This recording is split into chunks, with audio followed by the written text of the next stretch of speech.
सो hello everyone, myself Avinash Madesh या currently pursuing MBBS from PGI Azamgarh. तो आज हमारे अल्टरनेटिंग करंट का क्वेश्चन प्रैक्टिस का सेशन है।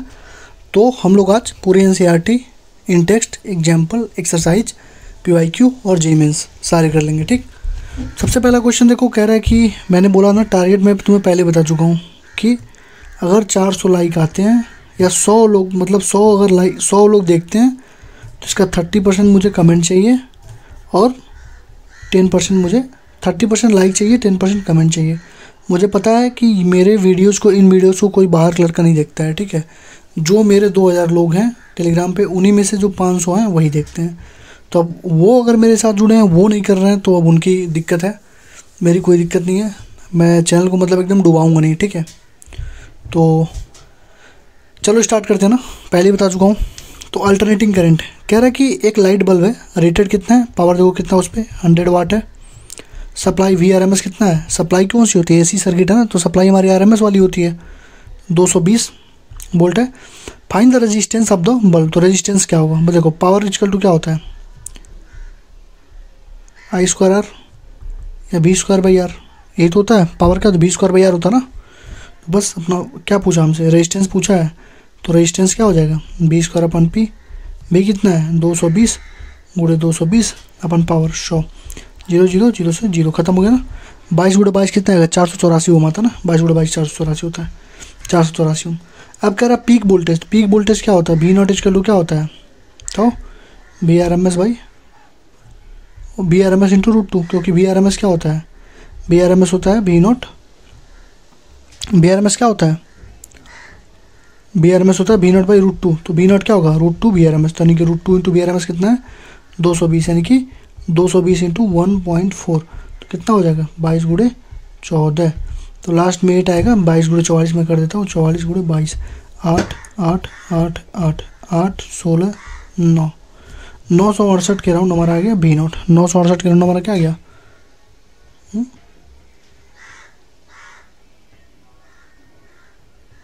968 कैसे गया, 22 × 14 है ना, ये 14 है, 14 है सॉरी, 14 इंटू 22 28 28 8 2 10 308, 308 है, 308 से थोड़ा ज़्यादा 309 के राउंड आंसर आएगा। ठीक है, तो 2 क्वेश्चन हमारा हो गया ना, 2 हो गया, मतलब पावर मैंने निकाल लिया, रेजिस्टेंस निकाल लिया। अब कह रहा है RMS करंट निकाल दो, तो IRMS क्या होगा बताओ, IRMS इक्वल टू होगा VRMS/R। VRMS कितना है 220 है, रेजिस्टेंस कितना है बताओ, रेजिस्टेंस कितना है 484, बस खत्म कर दो। 220/484 कितना होगा, 220/484 निकाल देता हूँ मैं, रुक जाओ, 220/484 0.454 0.454 आंसर मिला लो, 0.54 एम्पीयर। ठीक, और भी तरीके थे निकालने, जैसे पावर इक्वल टू क्या होता है V × I, तो I इक्वल टू क्या होगा पावर अपन वोल्टेज। तो पावर कितना दिया, पावर तुमको निकाल दिया, तुमने कितना निकाला था, पावर दिया था 100 वाट और वोल्टेज दिया था 220 वाट। यहाँ से भी करोगे तो ये आएगा 0.5454, जिससे तुम्हारा मेथड मतलब जिससे तुम्हारा इजी लगे, जो भी फॉर्मूला है उसको अप्लाई करके लगा सकते हो। ठीक, क्वेश्चन नंबर 7.2 देखो, कह रहा है कि एक प्योर इंडक्टर है जिसकी L की वैल्यू कितनी है 25 मिली हेनरी, यानी 25 × 10⁻³ है। सोर्स कितना है, V कितना है 220। इंडक्टिव रिएक्टेंस बता दो, फ्रीक्वेंसी कितनी दी है 50 हर्ट्ज। सबसे पहले अगर इंडक्टिव रिएक्टेंस बताओ, इंडक्टिव रिएक्टेंस मतलब एक्सेल बताओ, एक्सेल इक्वल टू होता है ω/L, ω/L मतलब कितना 2πf × L, बस सॉल्व कर दो। 2π फ्रीक्वेंसी 50 है, L का वैल्यू कितना है 25 × 10⁻³ तो 25 दूना 50, 50 × 50, 50 × 50 कितना होता है 25 दूना 50, 50 × 50 25 यानी कि 2500, पाई × 10⁻³ यानी कितना होगा 2.5 पाई। ठीक है, 2.5 × 3.14 लगभग 25 × 75, 3.1 अगर इसको मान लूँ मैं तो 25 × 75 के राउंड आ जाएगा इसका, 7.5 के राउंड इसका आंसर आ जाएगा। ये भी ओम में होता है। तो एक्सेल हमारा निकल गया ना, Excel equal to ω/L, Excel निकल गया। अब कह रहा है RMS करंट बता दो, RMS करंट बताओ क्या होगा, IRMS क्या होता है VRMS/ रेजिस्टेंस। तो मुन्ना रेजिस्टेंस क्या होता है, रेजिस्टेंस देखो अगर केवल R है तो रेजिस्टेंस होता है, अगर इंडक्टेंस है तो रेजिस्टेंस के जगह एक्सेल लिखते हैं, अगर कैपेसिटेंस है तो XC लिखते हैं, अगर RC सर्किट है तो रेजिस्टेंस हो जाता है क्या, आर स्क्वायर प्लस एक्सी का स्क्वायर। अगर एक्सल वाला मतलब एल सर्किट है तो आर स्क्वायर प्लस एक्सल का स्क्वायर। अगर एल सी आर सर्किट है तो आर स्क्वायर रूट में R square plus XL minus XC का स्क्वायर। ये सब तुम्हें बता चुका हूँ पहले ही। तो आर यहाँ क्या रखोगे, B R M S by XL. B R M S कितना है 220 है, एक्सल कितना है हमारा 7.5। तो 220 में से 7 7 या 21, 30 से थोड़ा सा कम आएगा, 28 एम्पियर। कैसे डायरेक्ट लगा दे रहा हूँ, समझ रहे हो ना। अरे मैंने इसको 7 मान लिया और 220 है तो 210 होता, तो 7 यहाँ कितना होता, 7 यहाँ 21 होता, 210 होता। 220 है और नीचे 7.5 तो थोड़ा सा कम आएगा, तो 28 एम्पियर इसमें दिया भी हुआ है। 7.2 का 28 एम्पियर दिया भी है। 7.3 तुम्हारे लिए उम्र का, तुम बताना अगर ऐसा क्यों हो रहा है। उसने दे दिया, पूछ रहा है ऐसा क्यों हो रहा है, तुम खुद के दिमाग में सोचना और कहना कि लैंप को जब कैपेसिटर में कनेक्ट कर रहे हैं तो एसी और डीसी कनेक्शन से क्या क्या हो सकता है। मैंने अवतार सीरीज में बहुत डिटेल में बताया था कि कौन सा लो पास फिल्टर होता है, कौन सा हाई पास फिल्टर होता है, सब बता दिया हूँ, ठीक। 7.4 देख लो, देखो कह रहा है 15 पिको फराड का कैपेसिटर, तो कैपेसिटर कितना रखोगे 15 गुणे 10⁻⁻12, ठीक, कोई दिक्कत। पोटेंशियल कितना है 220 है, सप्लाई 220 का है, फ्रीक्वेंसी कितना है 50 हर्ट्ज का। कह रहा है कैपेसिटिव रिएक्टेंस बता दो, तो कैपेसिटिव रिएक्टेंस मतलब एक्सी इक्वल टू क्या होता है 1/ω C equal to 1/2 pi F into C, यही तो होता है। 1/2 पाई फ्रीक्वेंसी कितना 50 है इंटू सी कितना 15 गुणे 10⁻12 ऊपर चला जाएगा, ठीक है। बस कट कर दो, ये कितना हो जाएगा 15 दूना 30, 30 बचे 150, 150 गुणे 100 1500, 10⁻12 पाई गुणे 1500, तो ये कट जाएगा कितना बचेगा 10⁻10 अपन 15 पाई। तुम कुछ मत करो, इसको 100 गुणे 10⁻8 कर दो, इसको 15 पाई को तुम रख दो, 15 3 45, तो 50 दूना होता है 100, तो 2 से कुछ ज़्यादा 2.4 के राउंड आएगा 10⁻8 एक्सी।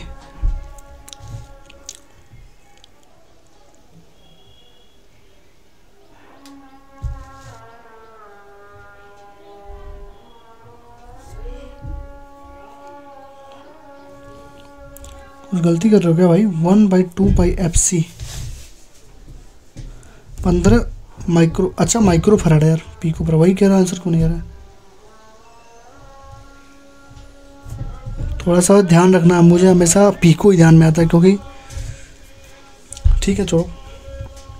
पुट करो 1/2 पाई फ्रिक्वेंसी है 50, कैपेसिटर कितना है 15, ऊपर जाएगा 10⁻6, ये तो होगा, हो जाएगा 100 गुणे 10⁻4 अपन 15 दूना 30 बचे 15 75 या 15 दूना 30 बचे 150, 15 दूना 30 बचे 150, 100 1500 पाई, 20 काट दोगे बचेगा 10⁻4 अपन 15 इंटू 3.14, यानी कि 1000 अपन 15 3 45 46 का राउंड आंसर आएगा।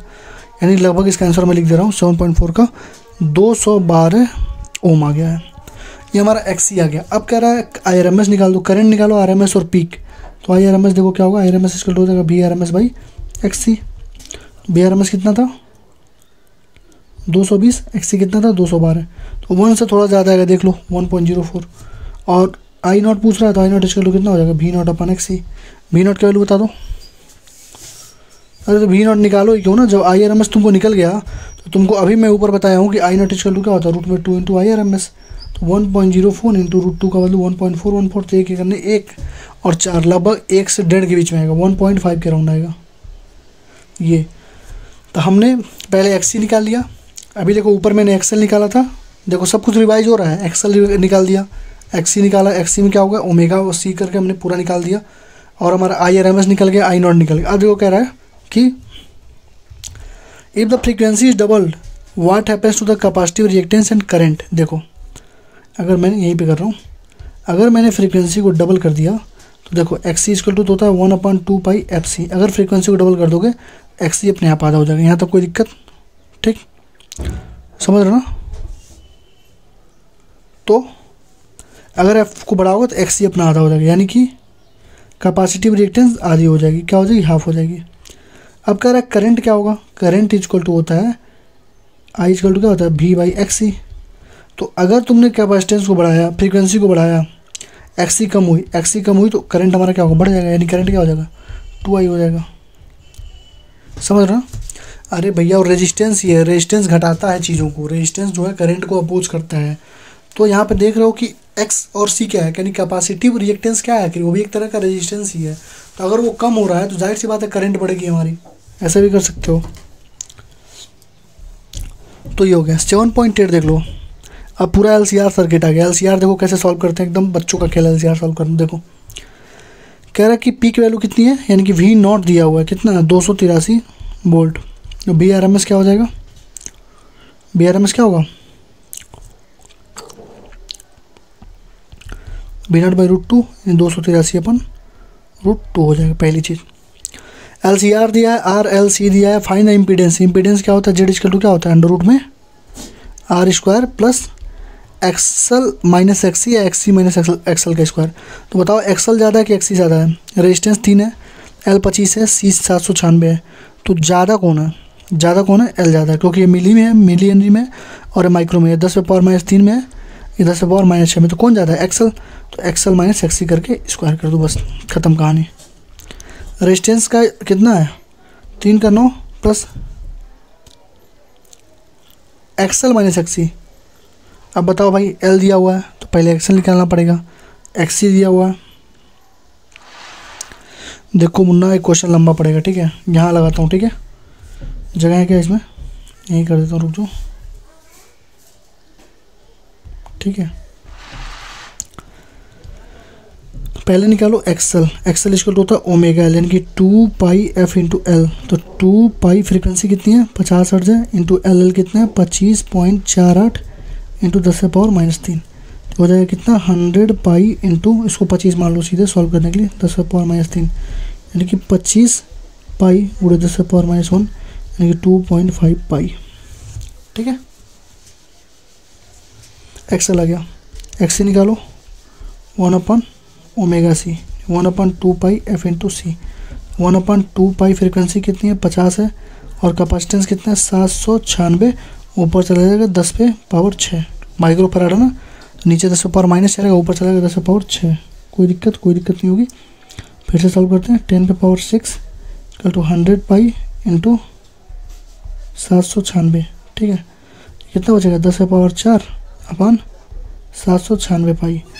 तो 10⁻4 अपन 796 पाई का वैल्यू कितना हो जाएगा, मतलब लगभग मान लो इसको मैं ऐसे कर देता हूँ, ये इतना हुआ 796 पाई लगभग 800 है। तो 800 × 3 यानी कि लगभग 2400।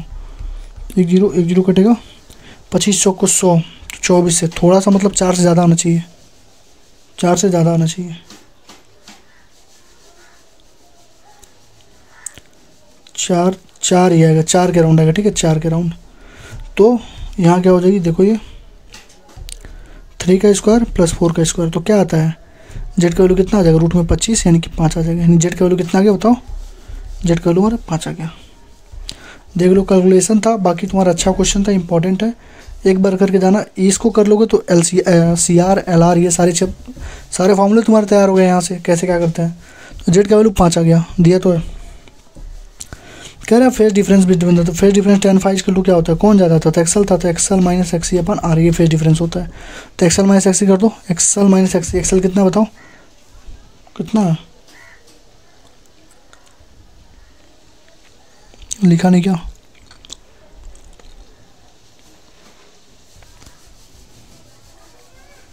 अरे ये लगभग 8 ओम आएगा, और ये लगभग एक्सी कितना आया था 4 ओम आया था, 8 ओम 4 ओम। तो बस क्या करना है, 8 में से 4 अपन, रेजिस्टेंस कितना था 3, 8 में 4 कितना होता है 4/3। फाई की वैल्यू कितना होगी tan इनवर्स 4/3, tan इनवर्स 4/3, ठीक। तो ये हमारा tan phi आ गया, tan phi आ गया, ठीक। और क्या पूछा है, पावर डिसिपेटेड। तीसरा क्वेश्चन क्या पूछा है, दूसरा हो गया। तीसरा पूछा उसने पावर डिसिपेटेड, पावर इक्वल होता है I²R। करंट कितना इसमें बताओ, करंट दिया नहीं है,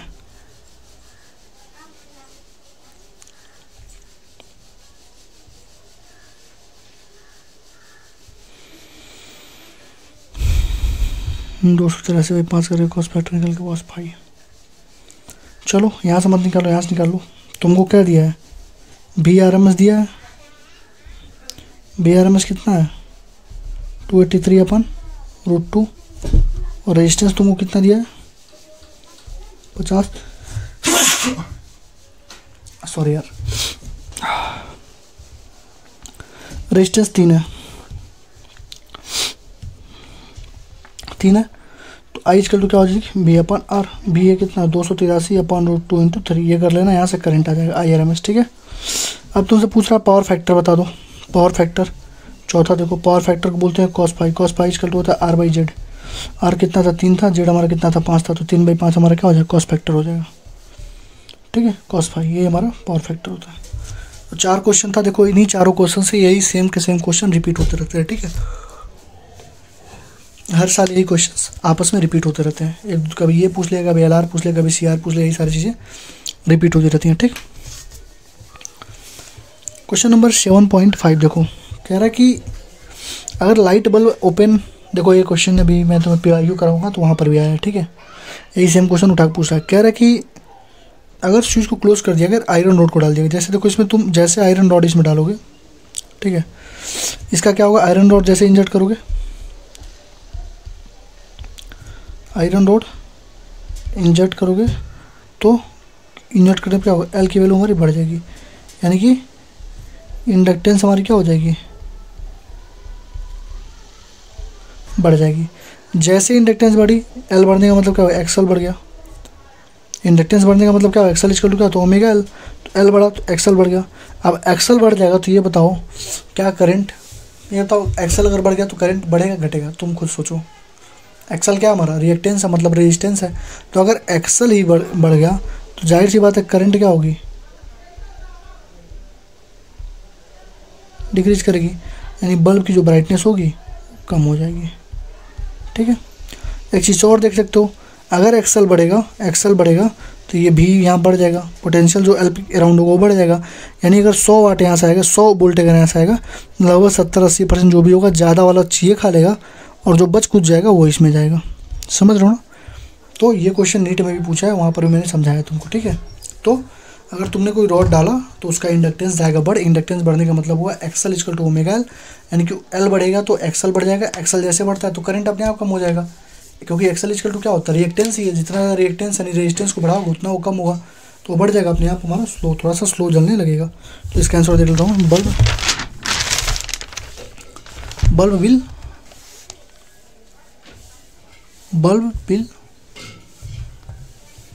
डिक्रीज। ठीक है, 7.8 कराया हूँ क्या मैं, 7.8 देखो ऊपर करा चुका हूँ। ठीक है, दोबारा आ गया, चलो इसको होमवर्क ले लो फिर से। ठीक है, उसको तुम्हारा रिवाइज हो जाएगा 7.8। ठीक, 7.1 देखो हमारा एग्जाम्पल हो चुका है, अपन लोग आए कहाँ पे, अपने बैक ये साइज क्वेश्चन करने के। कह रहा है 100 ओम रजिस्टर है, लिख लो R हमारा कितना है 100 ओम है, सप्लाई की वोल्टेज कितना है 220 वोल्ट है, और फ्रिक्वेंसी कितना है 50 हर्ट्ज है। कह रहा है RMS वैल्यू ऑफ करंट बता दो। देखो BRMS इक्वल टू क्या होता है I × R, तो IRMS इक्वल टू क्या होगा B/R। BRMS कितना है 220 है, रेजिस्टेंस कितना है 100 ओम है, 2.2 एम्पियर का ये करंट हो गया। ठीक है, 2.2 एम्पियर करंट सही है, सही है। कह रहा पावर बता दो, पावर इक्वल होता है B × I। B कितना है 220 है, I कितना है 2.2, यानी कितना हो गया 22 × 22 यानी कितना होगा 484 वाट। ठीक है, ठीक है।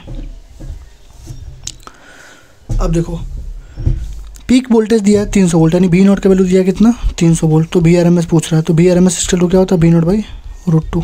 यही तो होता है, क्योंकि V0 इक्वल टू क्या होता है, V0 होता है √2 × BRMS, तो BRMS हो जाएगा V0/√2, यानी कि 300/√2। अब इसको सॉल्व करना है, देख लें, तो सॉल्व कर लो, क्या 300/√2, नीचे √2 से मल्टीप्लाई करो, ऊपर √2 से मल्टीप्लाई करो, कट जाएगा, ये हो जाएगा 300/√2, ये हो जाएगा 2 से कटेगा 150 √2 इसका आंसर हो जाएगा 7.2 का 1। ठीक है, the RMS value of current is 10 ampere, what is the peak current. देखो RMS अब दे दिया, क्या IRMS कितना दे दिया है 10 एम्पियर। कह रहा पीक करंट तो I0, तो I0 इक्वल टू क्या होता है बताओ √2 × IRMS, तो √2 × 10 यानी कि 1.4 × 10 14 एम्पियर आ जाएगा। इससे हलवा हलवा क्वेश्चन क्या लोग यार बताओ, ये सब तुम्हारे NCERT क्वेश्चन है, इसीलिए बोला जाता है NCERT करके जाओ, क्योंकि यहीं से क्वेश्चन उठाते हैं लेकिन कोई समझ नहीं पाता है। 7.4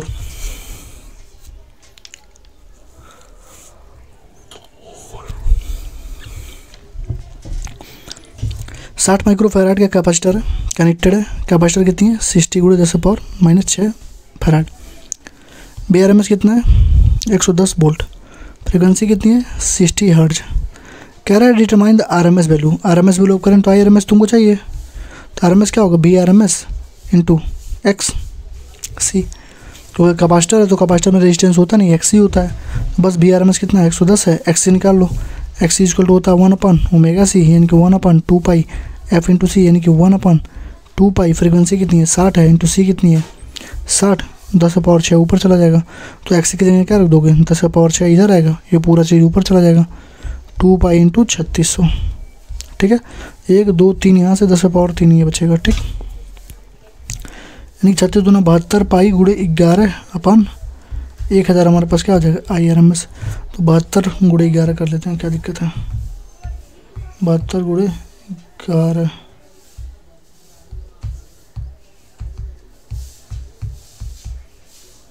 2486/1000 2.486 2.486 आ गया, देख लो। ठीक है ना। 7.8 देख लो, 7.8 कह रहा है कि फिगर 7.17 है, shows a series LCR circuit connected in variable frequency इतना इतना इतना। सोर्स फ्रीक्वेंसी बता दो जो सर्किट को रेजोनेंस पे करेगा। रेजोनेंस में क्या होता है XL = XC यानी ω L = 1/ωc होता है, तो ω² = हो जाता है 1/LC, तो ω = हो जाता है क्या 1/√LC, और ω = होता है 2πf, तो फ्रीक्वेंसी हो जाती है क्या ω/2π यानी हो जाती है 1/2π 1/LC। ये हमारी होती है क्या होती है रेजोनेंस फ्रीक्वेंसी। तो 7.8 का फ्रीक्वेंसी हो गया इतना। ठीक, निकाल दो 1/2π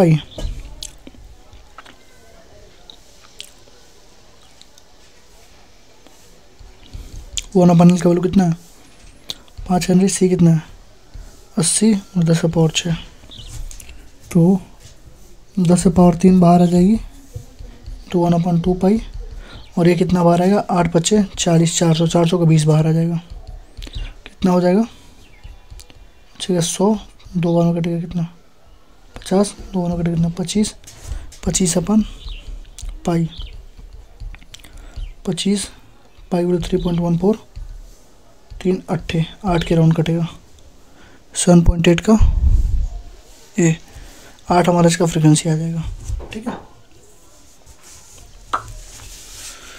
कह रहा है इम्पीडेंस ऑफ सर्किट बता दो, एम्पलीट्यूड ऑफ करंट बता दो। इम्पीडेंस बता दो सबसे पहले, जेड का वैल्यू क्या होगा √ में R² प्लस देख लो कौन ज़्यादा है L 5 है, C इतना माइक्रो में है, ये हेनरी में, सीधे से L ज़्यादा है, तो XL - XC का होल स्क्वायर।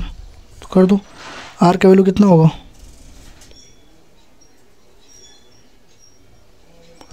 40 के स्क्वायर। XL कितना होगा, XL को सॉल्व करना पड़ेगा ना यार, यही दिक्कत है इसे क्वेश्चन करने में। फिर से XL निकालो, निकाल देते हैं, लगा रहा हूँ तो लगा ही देता हूँ। XL = 2π F × L 2π frequency. अरे यार ω/L से डायरेक्ट निकालो ना, क्या दिक्कत है। XL = क्या ω/L, ओमेगा वैल्यू क्या आएगा यहाँ से, ओमेगा का वैल्यू आया था क्या √ में 1/LC, तो 1/√L का वैल्यू कितना था 5 था, 80 था,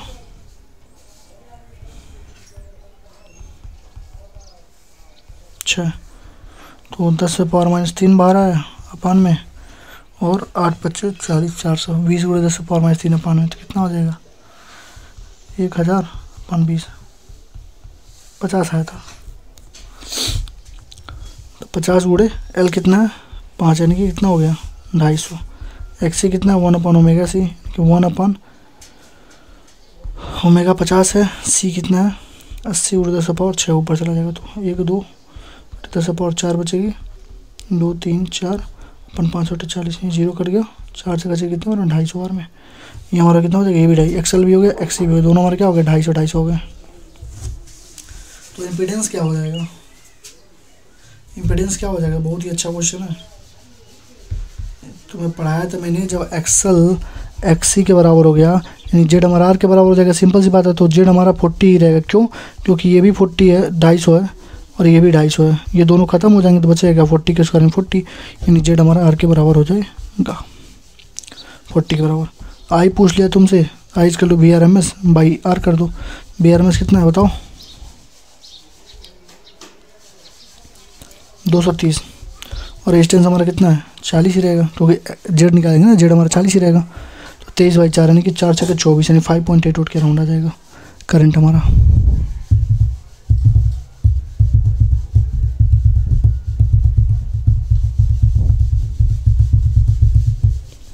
और क्या पूछा? एम्पलीट्यूड ऑफ करंट पूछा, आई नॉट पूछा। आई नॉट इसका क्या होता है? V R M S into √2, 5.8 into 1.5 कर लेना, हो गया काम। तीसरा देखो, कह रहा है determine the R M S potential. R M S potential क्या होगा? R M S potential 230 volt तो दिया है, तो 230 volt R M S potential हो जाएगा।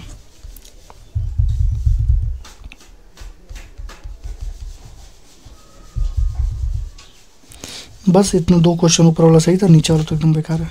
ठीक है, तो ये मैंने पहले ही सॉल्व करवा दिया था, अब दोनों को मर्ज करके मैं भी तुम्हें दे दे रहा हूँ। ठीक है, तो अच्छे से करना। कोई भी क्वेश्चन में अगर तुम्हें फंसे, तुम्हें लग रहा हो दिक्कत हो, तो एक बार ज़रूर पूछना। ठीक है, थैंक यू, मिलते हैं नेक्स्ट वीडियो में।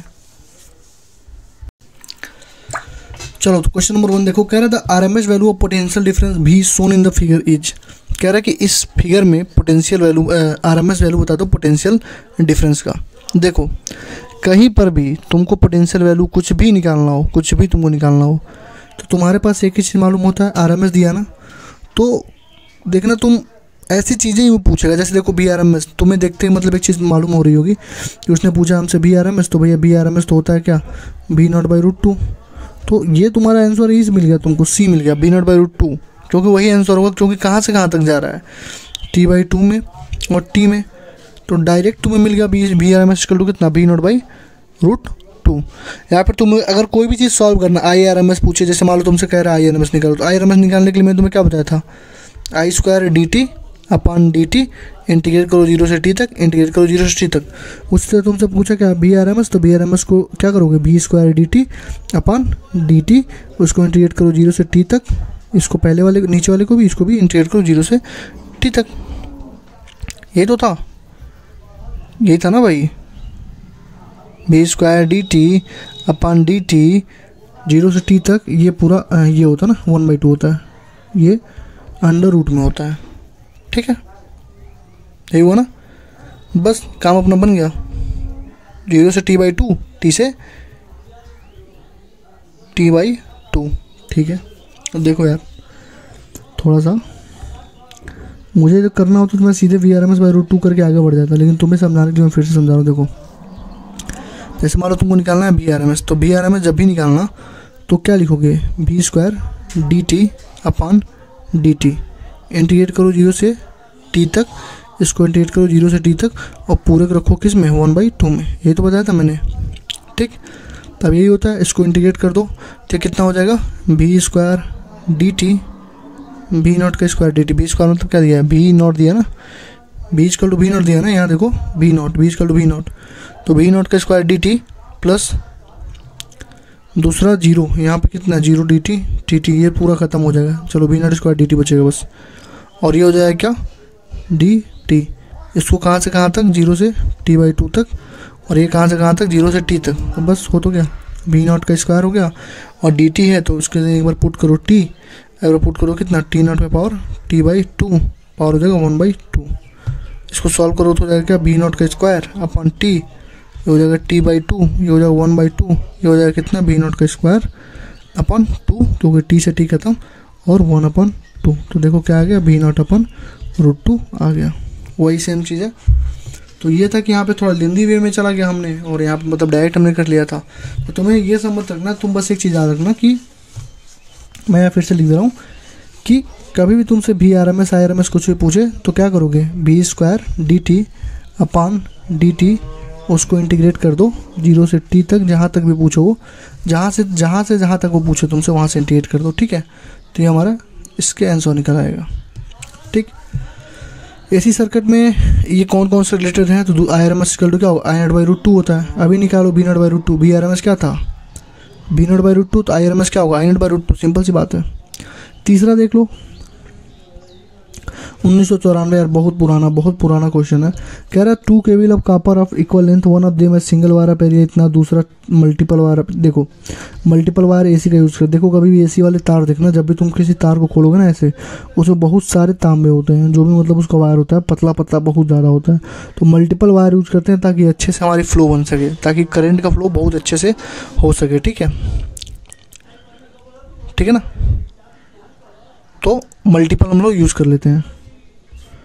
चौथे का देखो, ये इंपॉर्टेंट क्वेश्चन है, कल भी करवाया था, आज भी करवा रहा हूँ। कह रहा है कि कॉइल है सेल्फ इंडक्टेंस L का, it is connected in series with bulb B। देखो एक बल्ब मान लो ऐसे जल रहा था, उसमें एक कॉइल आ गई। ठीक है, तो कह रहा है ब्राइटनेस ऑफ बल्ब डिक्रीज कर रहा है। ब्राइटनेस ऑफ बल्ब डिक्रीज करेगा कब? ब्राइटनेस ऑफ बल्ब डिक्रीज करेगा कब? देखो कब डिक्रीज करेगा, पहला capacitance of X is included, X equal to XL. जब कैपेसिटेंस लगा दो तो एक्स इक्वल टू क्या हो जाएगा, एक्सएल हो जाएगा। कैपेसिटेंस से तो कोई मतलब होगा नहीं। ठीक है, लेकिन जब आयरन रॉड, देखो 20 का आंसर होगा, इंपॉर्टेंट ये तुम्हारे एनसीईआरटी क्वेश्चन है। किसका क्वेश्चन है? एनसीईआरटी क्वेश्चन है।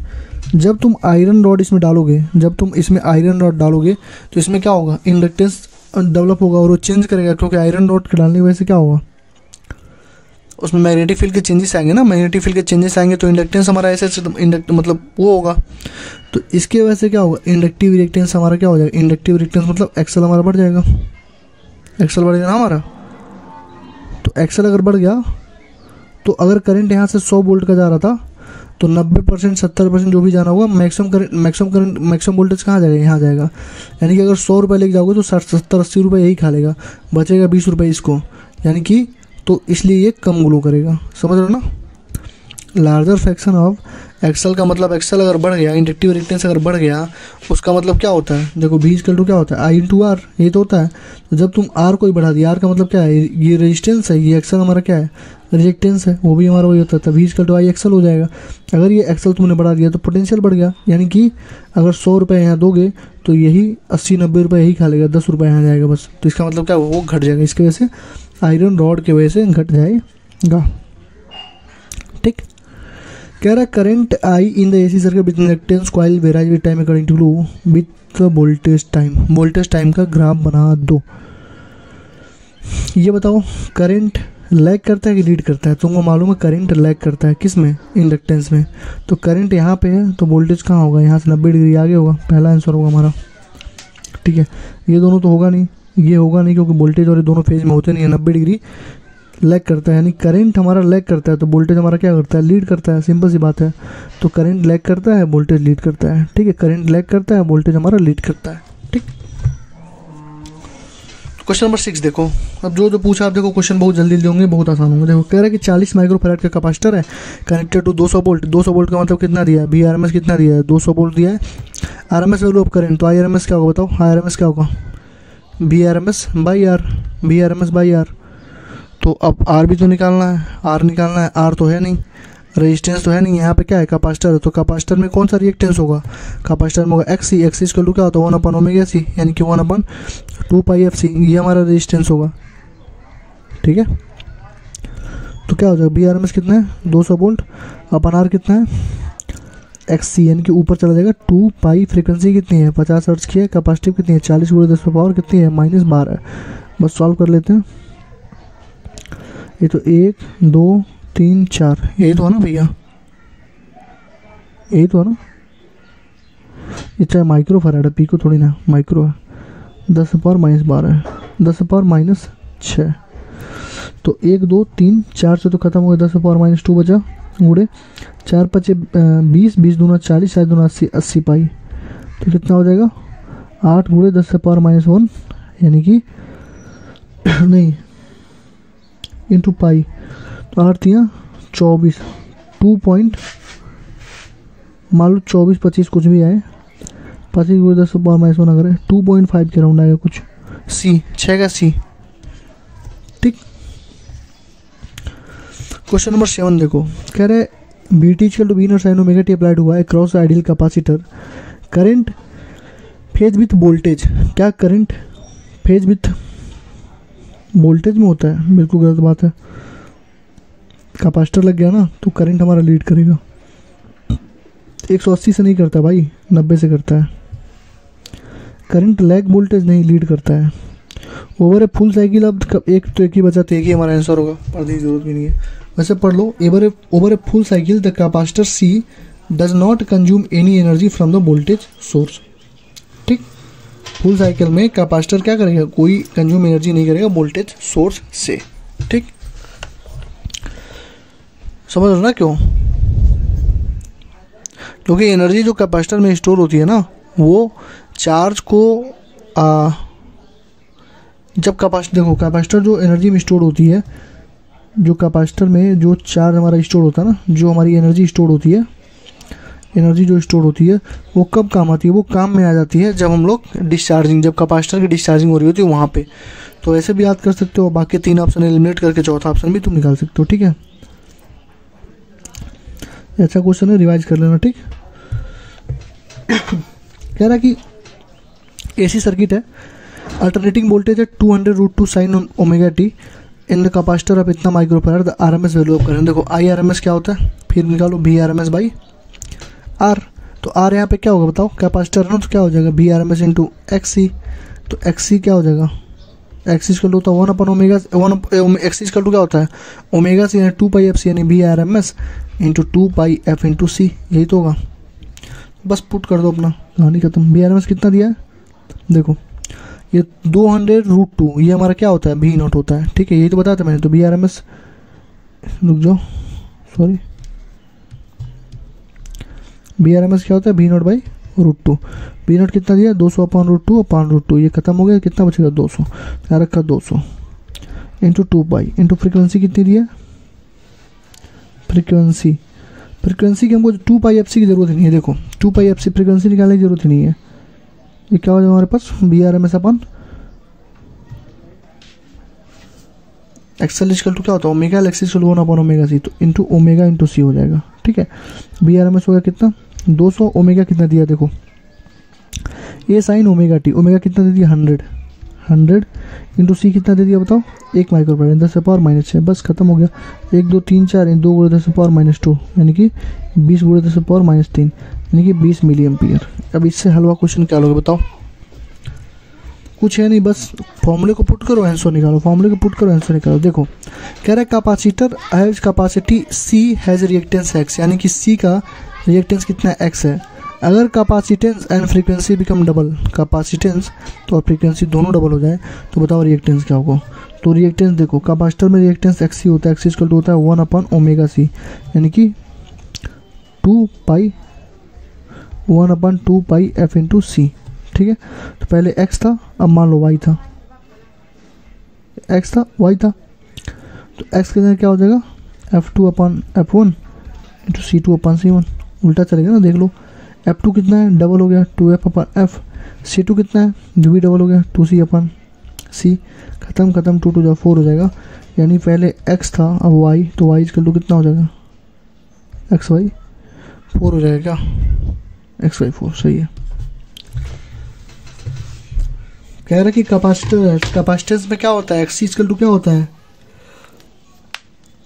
1/ओमेगा-c, एक्स इक्वल टू क्या होगा 1/ओमेगा-c होगा, यानी कि 1/2πfc हो जाएगा। ठीक है, तो x/y इक्वल टू हो जाएगा f2/f1 इंटू c2/c1। ठीक, 10वां देख लो, 10वां बहुत ही अच्छा क्वेश्चन है। ठीक है, 10वां बहुत ही अच्छा क्वेश्चन, इंपॉर्टेंट कैटेगरी में डाल दिया हूँ, कम से कम 2 बार तो एकदम कर ही लेना। ठीक है, देखो कह रहा सीरीज LCR सर्किट है, जब L को रिमूव कर दोगे सर्किट से तो phase difference between the current end voltage is 5/3, यानी कि जब L को रिमूव कर दोगे 3 चीज़ होता है इसमें XC XL R LCR में, तो tan phi इक्वल टू जो होता है वो क्या होता है हमारे पास XC माइनस XL/R बोल दो, या XL माइनस XC/R बोल दो, जो ज़्यादा आता है उसमें घटा देते हैं। तो L को रिमूव कर दोगे तो क्या हो जाएगा tan phi इक्वल टू क्या हो जाएगा XC/R, कोई दिक्कत, और इसकी वैल्यू कितनी दी है 5/3 tan phi/3 ठीक, जब C को रिमूव कर दोगे तो tan phi कितनी हो जाएगी XL/R इक्वल टू tan फिर से 5/3 है, कोई दिक्कत ही नहीं है फिर तो।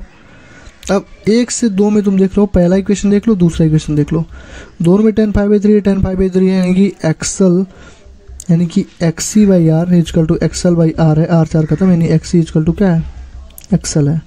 ठीक, पावर फैक्टर क्या होता है बताओ? पावर फैक्टर होता है, देखो पावर फैक्टर पूछा है, पावर फैक्टर हमारा होता है cos phi, cos phi equal to क्या होता है बताओ? cos फाई क्या होता है, जेड बाई आर। तो जेड का वैल्यू कितना होगा? अरे यार जेड का वैल्यू क्या होती है बताओ, ये भी बताना पड़ रहा है तुमको। जेड इजकल टू क्या होता है, अंडर रूट में R square plus XL minus XC का स्क्वायर, ये तो होता है। तो ये पूरा खत्म हो जाएगा ना, अगर एक्सएल इजकल टू एक्सी है तो ये तो पूरा खत्म हो गया, जीरो हो गया। तो जेड भी हमारा आर हो गया, तो R by R equal to क्या आ गया भाई, 1 आ गया यार। cos फाई की वैल्यू 1 आ गया, तो cos फाई की वैल्यू कितना आ गया, 1 आ गया। सिंपल सी बात है, कहाँ दिक्कत आ रही है यार। 10 का सी।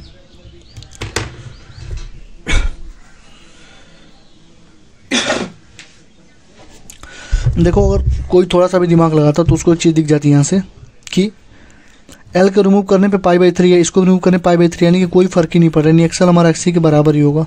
एक्सएल एक्सी बराबर होगा तो जब power factor cos phi equal to Z by R होता है तो वहाँ से तुम अपना पुट करके निकाल सकते हो। ठीक है, cos फाई के वैल्यू जेड बाई आर होता है कि आर बाई जेड होता है? क्यों मुझे गलती लग रहा है, रुक जाओ एक बार देख लेता हूँ। एसी वाला चैप्टर है ना, cos फाई की वैल्यू आर बाई जेड होता है। वही मैं कह रहा हूँ कुछ ना कुछ गलती है। फॉर्मूले जब इतनी बार याद किया हूँ ना, कोई भी चीज़ गलती लिखता हूँ तो पता लग जाता है। cos फाई का क्या होता है, आर बाई जेड, 1/1 कितना 1 आएगा। ठीक है, तो आर बाई जेड होता है cos फाई की वैल्यू, पावर फैक्टर की वैल्यू। ठीक है ना, तो हो गया हमारे पास क्वेश्चन नंबर 10 तक हो गया। ठीक है, और क्वेश्चन नंबर 10 अच्छा क्वेश्चन है, उसको कम से कम 1-2 बार रिवाइज कर, जो इंपॉर्टेंट लिखता हूँ उसको कम से कम 2 बार 3 बार रिवाइज करके जाना, क्योंकि मैक्सिमम चांस है लोकल क्वेश्चन तो कर ही दोगे। अच्छे क्वेश्चंस को करके जाओ। ठीक, देखो ये भी उड़ीसा 2019 के क्वेश्चन से यार अच्छे पूछे गए थे। सबको लग रहा था आसान, लेकिन क्वेश्चन के लेवल उसमें अच्छे थे। देखो कह रहा है सर्किट को जब एसी सोर्स में हमने 12 वोल्ट दिया तो वो 0.2 एम्पियर दे रहा है। वही सेम सर्किट को हमने डीसी दे दिया तो वो 12 वोल्ट दिया तो 0.4 एम्पियर दिया। तो बताओ कौन सा सर्किट है। ठीक है, तो पहले निकालो इसका जेड निकालो, पहले का Z equal to V by R, तो 12 था 0.2 था, कितना आ गया 60 ओम। दूसरे का सेम सर्किट जब देखो एसी देने का मतलब क्या हुआ कि तुम जेड निकाल रहे हो। जेड का मतलब क्या हुआ, हो सकता है तुम एक्सी निकाल रहे हो, एक्सएल निकाल रहे हो, या जेड निकाल रहे हो एलसीआर में। ठीक, लेकिन डीसी सर्किट देने का मतलब सिंपल सा क्या हुआ, डीसी में क्या होता है, डीसी में तो एक्सी एक्सएल वगैरह फ्रीक्वेंसी वगैरह कोई झंझट नहीं होता डीसी में। डीसी को सिंगल होता है, तो डीसी में डायरेक्ट रेजिस्टेंस निकालते हैं। तो यहाँ पर रेजिस्टेंस निकाल तो कितना आएगा 12/0.4 यानी कि 30 ओम। ठीक है, पावर फैक्टर निकाल लो यहाँ से। पावर फैक्टर कितना हुआ, पावर फैक्टर क्या होगा, cos phi equal to R by Z, यानी कि 30/60, यानी कि 1/2, यानी कि cos 60 आ गया। cos 60 आने का मतलब क्या हुआ बताओ, cos 60 आने का मतलब क्या हुआ कि जो करंट हमारा लैग कर रहा है ना, देखो यहाँ पे करंट हमारा क्या कर रहा है, लैग कर रहा है। 60 डिग्री आने का मतलब क्या हुआ, करंट हमारा लैग कर रहा है। पावर फैक्टर 60 डिग्री आने का मतलब क्या हुआ, करंट हमारा लैग कर रहा है। और करंट लैग करता है क्या, इंडक्टिव सर्किट में। इंडक्टिव सर्किट में तो कौन सा सर्किट है, एलआर सर्किट है। एलसीआर तो होगा नहीं पहली चीज़, आरसी होगा नहीं, क्योंकि आरसी नहीं होगा क्यों, क्योंकि आरसी होगा तो वो मतलब लीड कर सकता है, और एलसी होता तो लीड भी कर सकता था, लैग भी कर सकता था। इसलिए कौन सा सर्किट होगा, एलआर सर्किट होगा। ठीक, तो तुम ऐसे क्वेश्चंस को कहीं भी पूछे कि कौन सा सर्किट होगा, एलआर होगा, एलसीआर होगा, कौन सा सर्किट होगा, तो तुम्हारा सबसे पहला यही काम रहेगा कि तुम सबसे पहले पावर फैक्टर निकालो। पावर फैक्टर जितना है, अगर मान लो पावर फैक्टर ज़्यादा आ गया, ठीक है, पावर फैक्टर अगर ज़्यादा हो गया तो उसका मतलब क्या हुआ, करंट हमारा लीड करेगा। तो जब लीड करेगा तो लीड करने का मतलब क्या हुआ कि वो कैपेसिटिव सर्किट है। लेकिन यहाँ पे देखो करंट हमारा लैग कर रहा है, तो करंट लैग करने का मतलब क्या हुआ, कौन सा सर्किट है बोलो, एलआर सर्किट है। ये भी देखो अच्छा क्वेश्चन है, इंपॉर्टेंट है। कह रहा है कौन सा गुड कम्युनिकेशन में काम आएगा, तो जिसकी क्वालिटी फैक्टर ज़्यादा होगी वो ज़्यादा होगा, तो क्वालिटी फैक्टर का क्या फॉर्मूला होता है, 1/r अंडर रूट में L/C। तो RLC दिया, यानी कि R को एकदम कम कर दो, C को भी कम करो, L को बढ़ा दो। ठीक है, देख लो R सबसे कम किस में है, पहले सही, तीसरा में, तीसरा कम सही हो जाएगा।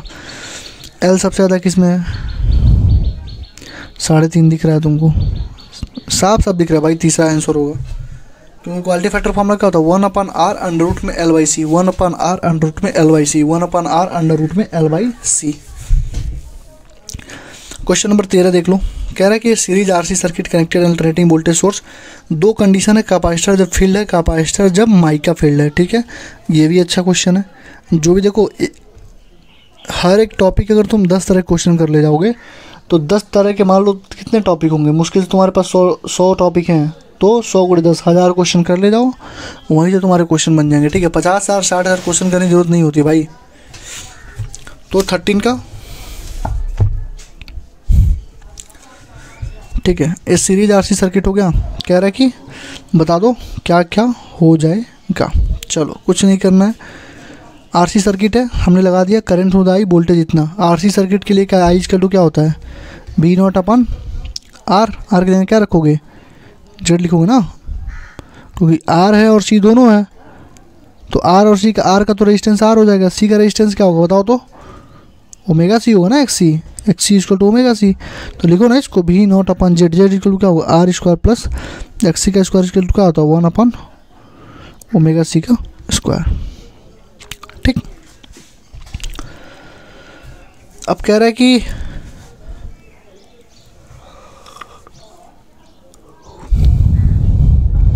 कि जब कैपेसिटर इज एयर फील्ड, जब कैपेसिटर एयर फील्ड होगा तो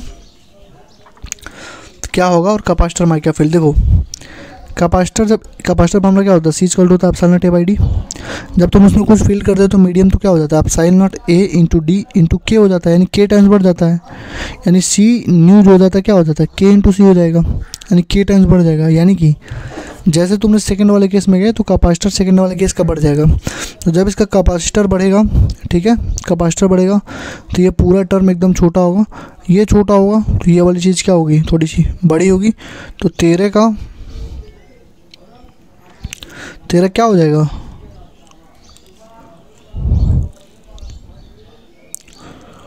अरे जिसका करंट ज़्यादा उसका पोटेंशियल भी ज़्यादा, यहाँ से कर सकते हो तुम।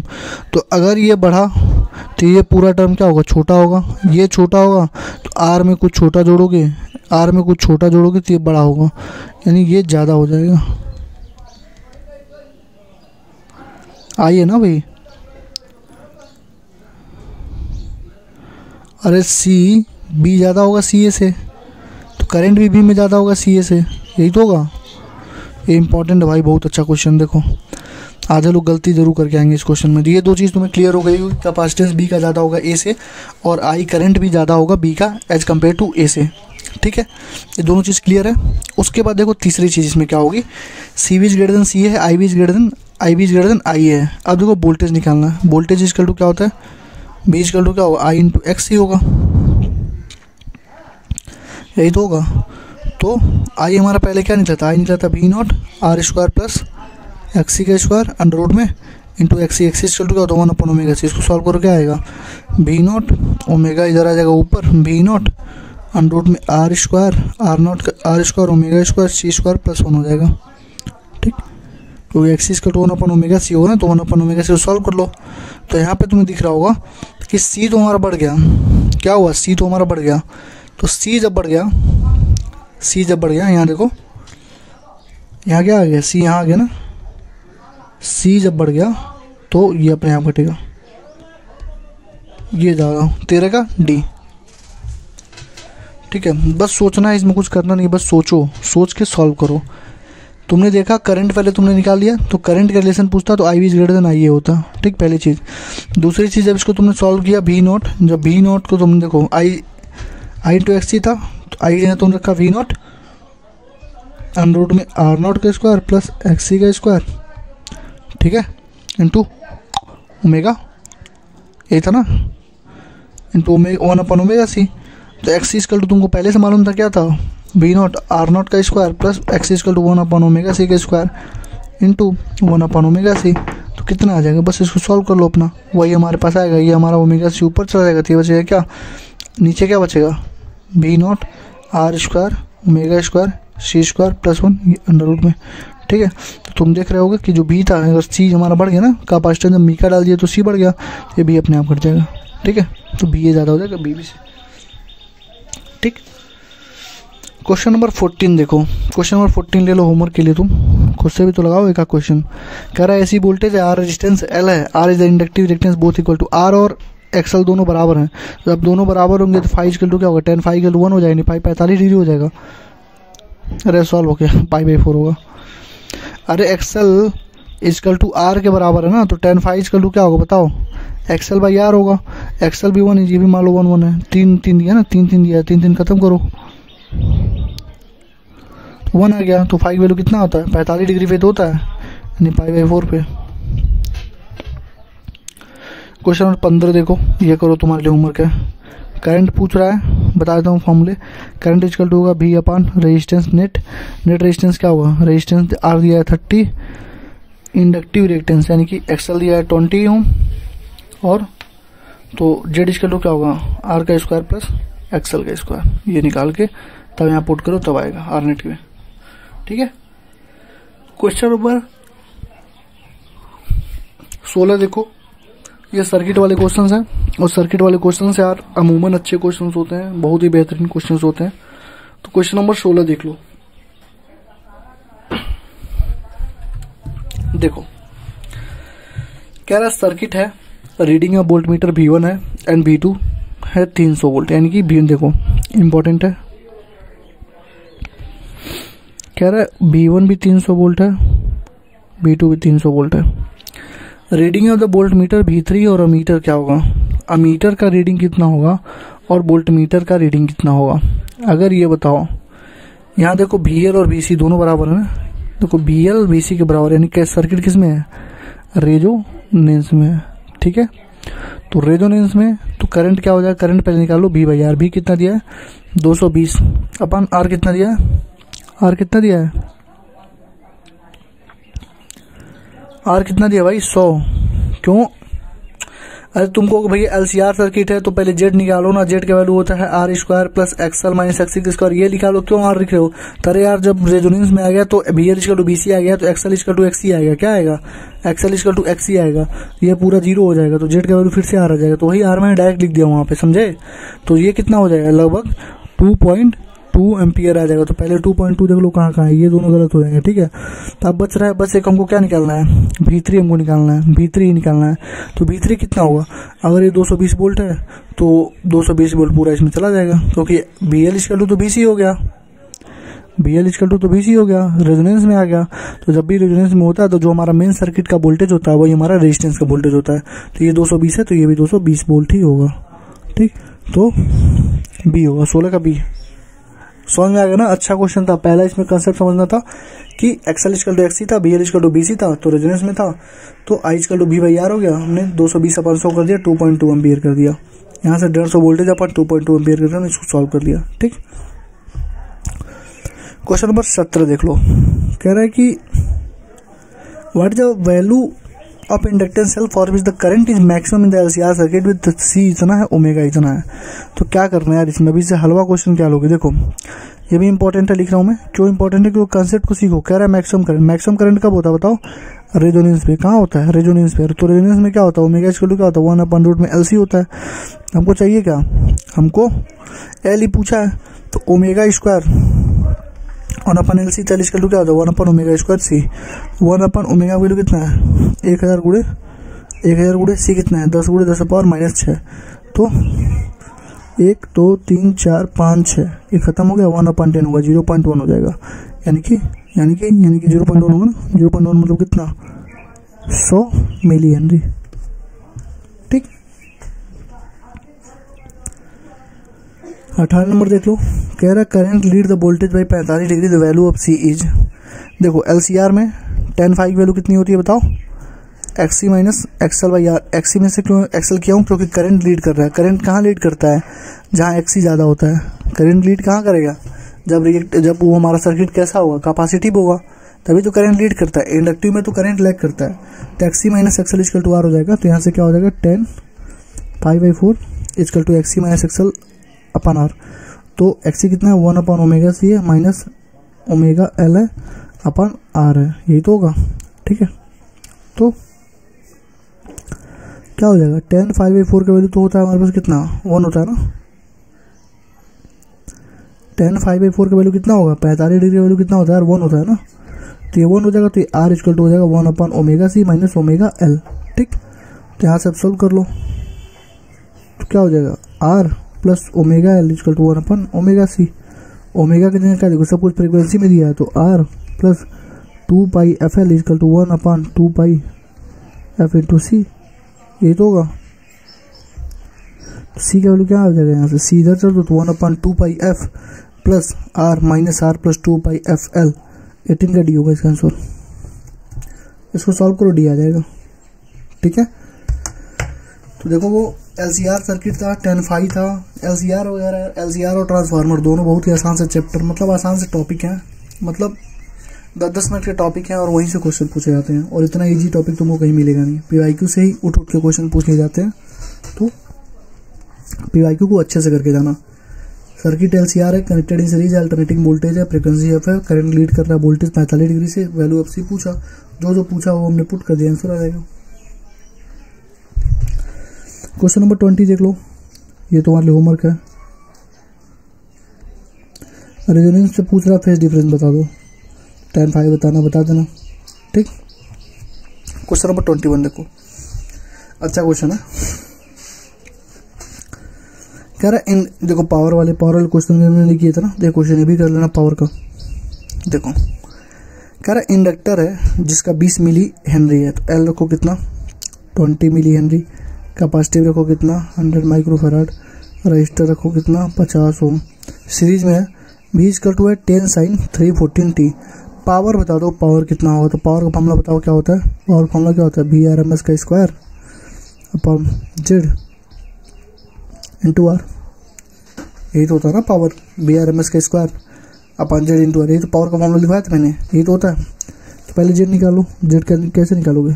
आर का स्क्वायर प्लस कौन ज़्यादा है? XC ज़्यादा का XL, तो कैपेसिटर 100 है तो XC ज़्यादा, तो XC माइनस XL का स्क्वायर कर दो। तो आर का स्क्वायर क्या हो जाएगा? बोलो, 50 का square plus XC equal to क्या होता है? 1 अपन ओमेगा C। ओमेगा तो दिया नहीं है, लेकिन frequency 10 sin omega T, omega दिया ना टी। ओमेगा 314, तो 314 ही करो, कोई दिक्कत नहीं है। तो 314 इंटू C, 100 गुणे 10 power -6 minus XL equal to omega होता है, तो 314 गुणे 20 गुणे 10 पावर -3। अरे मैंने इसको XC लिख दिया, बुझ जाओ। XC इक्वल टू मैंने लिख दिया क्या? 1 अपन ओमेगा C, और XL इक्वल टू लिख दिया क्या? Omega L। बस उसको पुट कर दिया, हमारा इतना आ गया। यहाँ से इसको सॉल्व कर लो पहले, देखो इसका आंसर कितना आता है, पहले लगा देता हूँ मैं। 50 का स्क्वायर है, इसका 50 बाहर आ जाएगा, और 314 गुणे 100 गुणे 10 पावर -6, तो 10 पावर -3, और ये 20 है, तो 20 इधर मल्टीप्लाई कैलकुलेटर यूज करता हूँ, रुक जाओ ऐसे नहीं काम चलेगा। इतना 50 प्लस ये इतना, तो 50 का इतना, ये इतना 56। जेड का वैल्यू आ रहा है कितना? 56, ठीक है। जेड का वैल्यू 56 आ गया, बस पुट कर दो। VRMS कितना है बताओ? अब देखो power loss in the circuit पूछा है ना, power loss in the circuit, तो 20 एम्पियर है, 10 sin ओमेगा टी है, तो ये बताओ ये क्या है? VRMS है। और ये क्वेश्चन में क्या दिया है? V0 दिया है, तो VRMS क्या होगी? V0 बाई √2 का,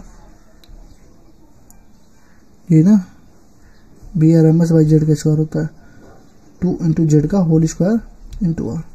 V0 कितनी है? 10 है, अपन √2 है, जेड कितना है 56 है, उसका स्क्वायर है, इंटू आर कितना है 50 है। सॉल्व कर लो, 10 दाम में 100 अपन 2 50 2500 2500 अपन 56 नहीं 10 दाम में 100 100 अपन 2 100 अपन 56 का स्क्वायर हो जाएगा ना। रुक जाओ कैलकुलेटर यूज करता हूँ। 0.8 0.79 वाट 21 का आ जाएगा 0.79 वाट। ठीक है, कैलकुलेटर का यूज कर करके कर लेना। ठीक है, क्वेश्चन नंबर 22 देखो, कह रहा कि ये अच्छा क्वेश्चन है। ठीक है, पावर वाले जो क्वेश्चन है 2-3 क्वेश्चन अच्छे से कर लेना, 10-15 क्वेश्चन रखो अपने रिवीजन के लिए। ठीक, क्वेश्चन नंबर 22 कह रहा है potential difference across the resistance, capacitance and inductance are 80 40 100 volt respectively. Power factor, तो पावर फैक्टर तुमको मालूम है cos फाइव कर लो क्या होता है, आर अपन जेड होगा। आर की जगह कितना रखा है 80 रखा है, जेड की जगह क्या हो जाएगा 80 का स्क्वायर प्लस 100 का स्क्वायर माइनस 40 का स्क्वायर। ये तो होता नहीं ये होता है ना, अरे क्या होता है आर अपन जेड क्या होता है R square plus X by XL का स्क्वायर। तो ये हो जाएगा, तो ये कितना होगा 80 अपन रूट में 80 का स्क्वायर प्लस 100 में से 40 का कितना होता है 60 60 का स्क्वायर। तो कितना हो गया 80 8 6 का 10 होता है, 10 का हो जाएगा 100, यानी कितना हो गया 0.8। लो पावर फैक्टर कितना आ गया 0.8 आ गया। ठीक है, तो 22 का सी। ठीक, यहाँ पे तुमसे पावर लॉस पूछा है, अभी एकदम सेम क्वेश्चन ऊपर करवाया हूँ। ठीक है, होमवर्क है तुम्हारे लिए, सेम क्वेश्चन भी ऊपर करवाया हूँ। ठीक, 24 देखो, ये भी होमवर्क है तुम्हारे लिए, ये सेम क्वेश्चन देख रहे हो रिपीट हुआ था अभी आगे, तुमने सेम क्वेश्चन किया कि नहीं किया, रिपीट हो रहा है ना क्वेश्चन। क्वेश्चन नंबर 25 करवा देता हूँ। देखो कह रहा है कि आई दिया ई दिया, एवरेज पावर बता दो। एवरेज पावर का फॉर्मूला क्या था, I R M S cos phi. क्योंकि E R M S cos phi क्यों लगाया, क्योंकि यहाँ पे हमको कैसे डील करना है, हमको डील करना है इक्वेशन से। तो P equal to I R M S, दो ही 3 फॉर्मूले थे, तीनों में से कोई अप्लाई करके आंसर ला लो। तो E R M S cos phi होता है। तुमको मालूम है यहाँ पे आई आर एम एस क्या होगा 1/√2 दिया ना, तो हमारा क्या है 1/√2 क्या है बताओ, 1/√2 हमारा क्या है आई नॉट है। तो आई आर एम एस क्या हो जाएगा I not /√2। E R M S कितना हो जाएगा ई नॉट /√2। और cos फाइव देखो कितना है, यहाँ पे cos फाइव की वजह देखो कितना बताओ, यहाँ पे 100 पाई टी था, यहाँ पे 100 पाई टी था, यहाँ पे क्या है π/3, यानी कि कितना है फेज डिफरेंस कितने का है, फाइव की वैल्यू कितना है π/3। तो cos π/3। आई नॉट की वैल्यू कितना है पहले से ही 1/√2 इंटू √2 इंटू ई नॉट कितना है 1/√2 इंटू √2 cos π/3 1/2 इंटू 1/2 cos 5/3 का मतलब कितना हुआ cos 180/3 cos 60 को sin 30 बराबर 1/2 1/8 हो गया क्या 25 का डी। cos 5/3 का मतलब होता है cos 60 की वैल्यू sin 30 के बराबर होता है। तो sin 30 की वैल्यू 1/2 होता है, तो वही पुट कर दो 25। 26 में ये पावर डिसिपेटेड तुमको बताना है। तुमको मालूम है पावर डिसिपेटेड का फॉर्मूला क्या होता है, पावर इक्वल टू क्या होता है बताओ, सारे फॉर्मूले लगा लो अपने, पावर का फॉर्मूला बताओ क्या होता है, बोलो भाई। पावर फॉर्मूला होता है E² RMS R/Z, ये होता है ना।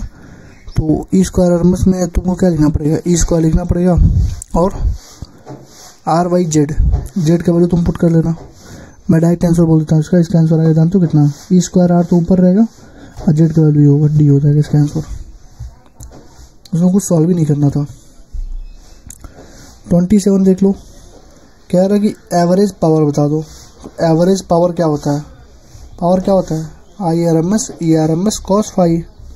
आई आर एम एस कितना I not /√2 E not /√2 cos phi, यानी E not I not upon 2 cos phi. 77 का ये। ठीक, पावर फैक्टर पूछा, लो होमवर्क है तुम्हारा, पावर फैक्टर तुम कर लो। ठीक, 15-20 क्वेश्चन डीबीपी चाहिए था ना, तो मैं तो 15-20 क्वेश्चन तो मैं दे देता हूँ, बाकी तो मैं खुद करा ही दे रहा हूँ। For a series LCR circuit power loss resonance पे पावर लॉस कितना होगा। देखो फिर से बार बार रेजोनेंस पूछ रहा है, रेजोनेंस मतलब इंपॉर्टेंट है ना। तो पावर लॉस का मामला बताओ क्या होता है, कुछ भी लगा लो, I² R लगा लो, कुछ भी लगा लो ना। आई स्क्वायर आर कहाँ से निकालो, आर निकालने में ही दिक्कत होती है। अरे वैसे आंसर मिल गया आई स्क्वायर आर बोलो बी स्क्वायर बाई आर बोलो, सब क्या पावर लॉस के फॉर्मूले तो है, ये सब लिखवाया था मैंने। या तुमको ऐसे नहीं निकालना तो पहले जेड निकाल लो, जेड का वैल्यू क्या होगा R square plus XL minus XC का स्क्वायर, ये तो तुम्हें मालूम ही है। और रेजोनेंस पे एक्सएल एक्सी के बराबर होता है तो जेड का वैल्यू क्या आर के बराबर हो जाएगा बस। तो जेड का वैल्यू जब आर हो जाता है तो सीधे पावर की वैल्यू क्या होता है आई स्क्वायर आर रख दो, या पावर की वैल्यू क्या बी स्क्वायर बाई आर रख दो, बस सिंपल सी बात है।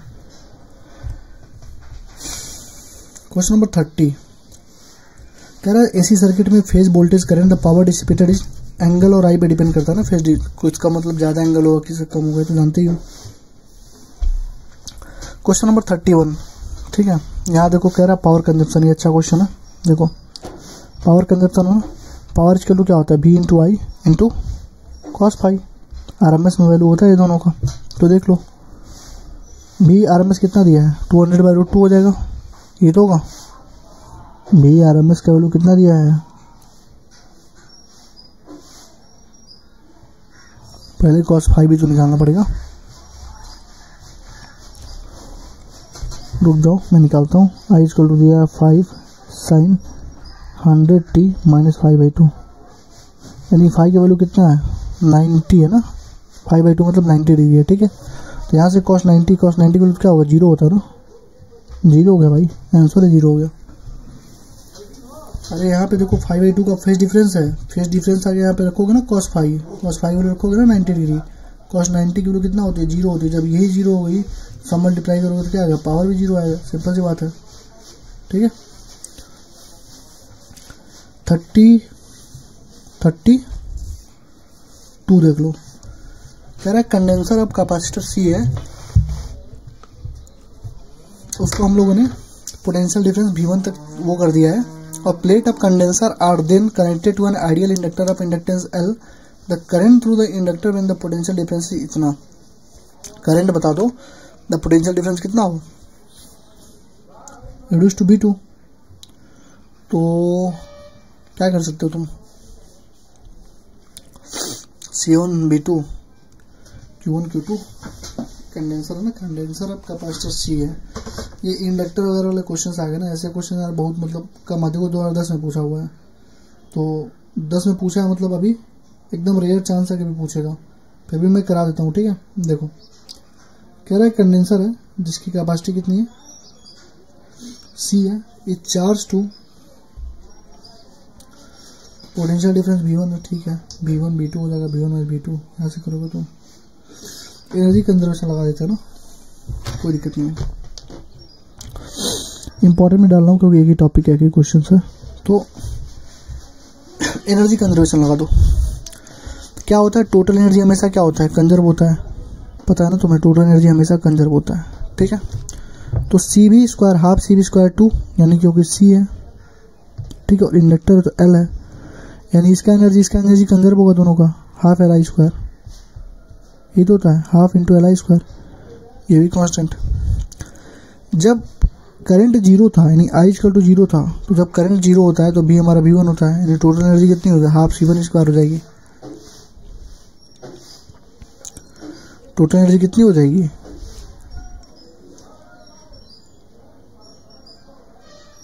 नहीं समझ में आ रहा है। अरे यार जब करंट 0 होगा तो ये तो पूरा 0 हो गया ना हाफ LI स्क्वायर, को करंट 0 तो ये खत्म, तो टोटल एनर्जी कितनी हमारे पास बची है हाफ CV स्क्वायर। ठीक है अब देखो दूसरा केस देखो, जब भी हमारा V2 हो गया तो उस टाइम पे वो क्या हो जाएगा हाफ C V2 का स्क्वायर प्लस हाफ LI का स्क्वायर, किसके बराबर होगा हाफ C V1 के स्क्वायर बराबर होगा ना, ये V1 था ना, ये V1 था, हाफ C V1 के स्क्वायर होगा। बस इसी को सॉल्व करना था हमको, हाफ से हाफ पूरा खत्म हो गया, तो ये हो जाएगा I स्क्वायर इसके लिए क्या हो जाएगा C/L हो जाएगा, ये V1 का स्क्वायर माइनस V2 का स्क्वायर, तो V1 का स्क्वायर V2 का स्क्वायर हो जाएगा, तो I इक्वल टू क्या हो जाएगा C/L अंडर रूट में V1 का स्क्वायर माइनस V2 का स्क्वायर, तो C/L V1 V2 का स्क्वायर 32 का A होगा, क्या 32 का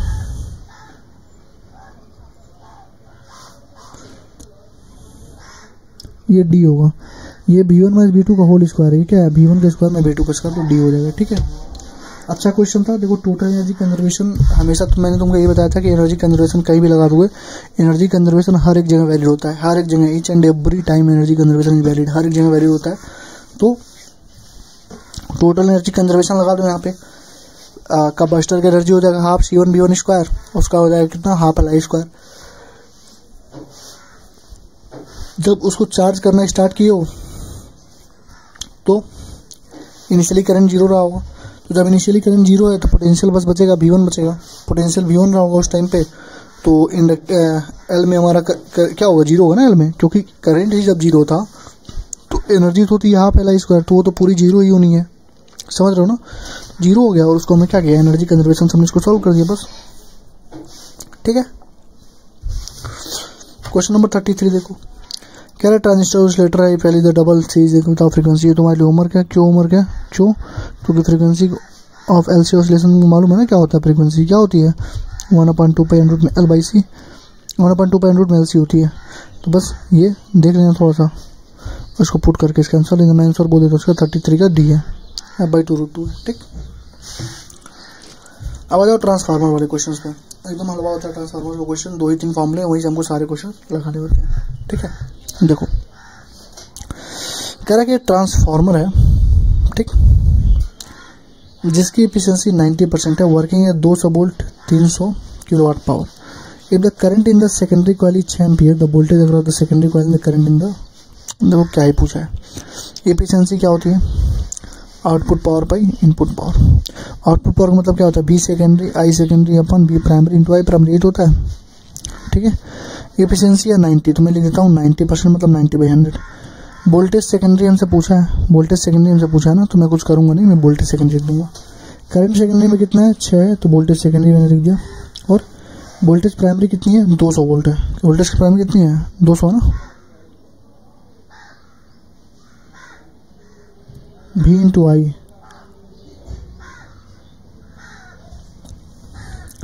तो ट्रांसफार्मर भी efficiency 90% is working on 200 volt and 3 kilowatt power supply. ये इंपॉर्टेंट क्वेश्चन देखना। V इंटू आई क्या होता है, क्या होता है पावर, यानी पावर पहले दिया हुआ कितना 3000, इनिशियल पावर दिया है ना 3000, बस हो गया अपना काम, हो गया मुन्ना, देख लो।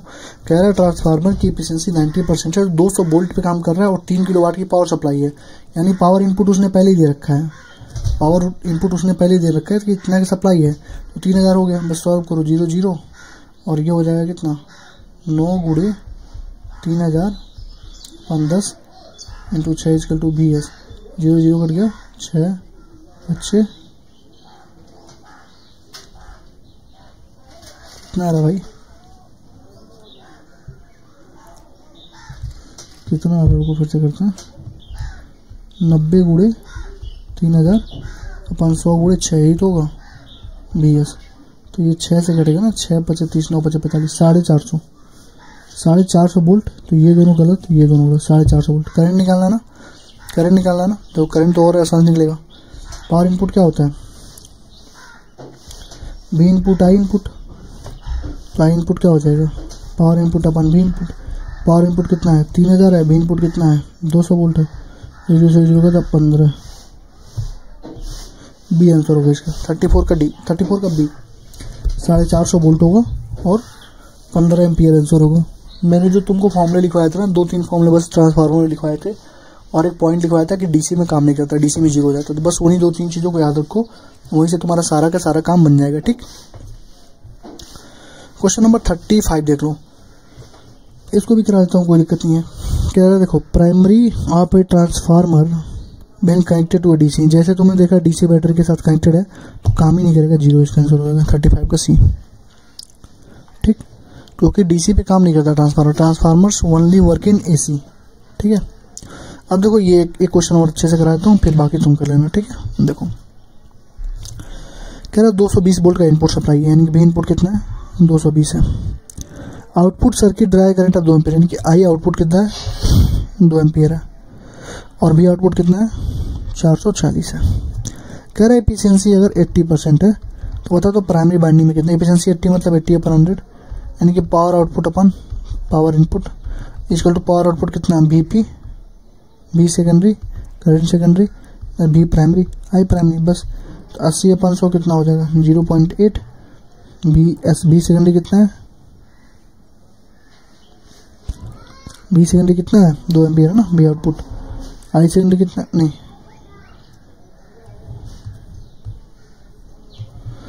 आउटपुट कितना है भाई 440 हो गया, ये 2 था। बी प्राइमरी कितनी है 220 है, ये मान लो एक्स है, ये हमको निकालना है एक्स। तो एक्स कितना हो जाएगा बताओ 440 गुणे 2 अपन 220 गुणे 0.8, ये कटेगा 2 बार में, 2 दूना 4 अपन 0.8 यानी कि 40/8 यानी कि 5 एम्पियर। क्या है 5 एम्पियर। 36 का डी। ठीक है, कोई दिक्कत नहीं होगी। लो क्वेश्चन नंबर 37 भी करा देता हूँ। अब ऐसा क्वेश्चन आ गया पहला क्वेश्चन, ये तुम्हारे लिए होमवर्क रहेगा। ठीक है,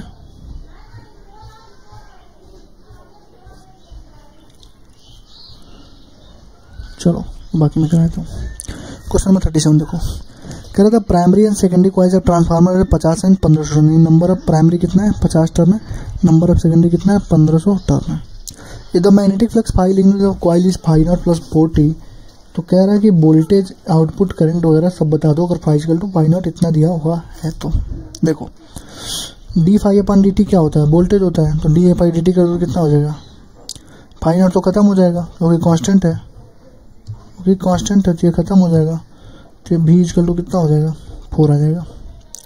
बी हमारा कितना है 4 वोल्ट आ गया, बस अपना 4 वोल्ट आ गया तो हम लोग खत्म कर देंगे। यानी 4 वोल्ट कौन है, बी प्राइमरी कितना है 4 वोल्ट है, वो बी प्राइमरी 4 वोल्ट है ना, क्योंकि मैग्नेटिक फ्लक्स प्राइमरी कॉइल में चेंज हो रहा है। तो प्राइमरी में ही 4 वोल्ट आ गया हमारे पास, 4 वोल्ट आ गया। बस हम क्या चाहिए देखो बी सेकेंडरी, बी सेकेंडरी। ठीक, तो अब क्या चाहिए, अरे तुमको मैं एक ही चीज बताया था कि VS/BP equal to NS/NP equal to IP/IS, यही बोला था मैंने। यही एक फॉर्मूला है जो तुम्हें पूरे ट्रांसफार्मर के क्वेश्चन को सॉल्व कर देगा। तीनों में से किसी को इक्वेट कर दो। देखो हमारे पास क्या है, NP NS से BP पूछ रहा है, तो इसको हम इक्वेट कर देंगे। बी सेकेंडरी कितना बताओ, ये हमको निकालना है। बी प्राइमरी कितना है 4 वोल्ट है, एन सेकेंडरी कितना है 1500, एन प्राइमरी कितना है 50 है। तो बस खत्म कर दो, 5 से 30 बार में कटेगा। BS कितना हो गया 120 वोल्ट हो गया। अब इससे हलवा वाला क्वेश्चन क्या ही लोगे तुम। ठीक है, 38 तुम्हारे लिए कुछ का होमवर्क है। 39 देखो, कह रहा है कि कोर ऑफ ट्रांसफार्मर को हम लोग लेमिनेट क्यों करते हैं, ताकि एडी करंट की लॉस को मिनिमाइज किया जा सके। मैंने तुमको हीट लॉसेज भी पढ़ाई थी जब तुम्हें ट्रांसफार्मर पढ़ाया था ना, तो वहाँ पे हीट लॉसेज भी थोड़ा सा बताया था मैंने, क्योंकि ये क्वेश्चंस पूछे जाते हैं हीट लॉसेज में। तो कोर ऑफ ट्रांसफार्मर को लिमिट करते हैं because energy losses due to eddy current में भी मिनिमाइज, उनको हम लोग कम से कम कर सकें। ठीक, क्वेश्चन नंबर 40 देखो, कह रहा है कि स्टेप अप ट्रांसफार्मर है। चलो कर देता हूँ, देखो इसको तो एकदम हलवा है। देखो स्टेप अप ट्रांसफार्मर है, ऑपरेटेड 230 वोल्ट है, यानी कि बी इनपुट कितना है, बी प्राइमरी कितना है 230 है, और सप्लाई लोड अप 2 एम्पियर, यानी कि आई इनपुट कितना है 2 ampere. Ratio of primary and secondary binding यानी कि NS/NP कितना है, NP/NS कितना है 1/25। कह रहा करंट इन द प्राइमरी बता दो। करंट इन द प्राइमरी बताना है तुमको, तो तुम्हें करना क्या पड़ेगा, देखो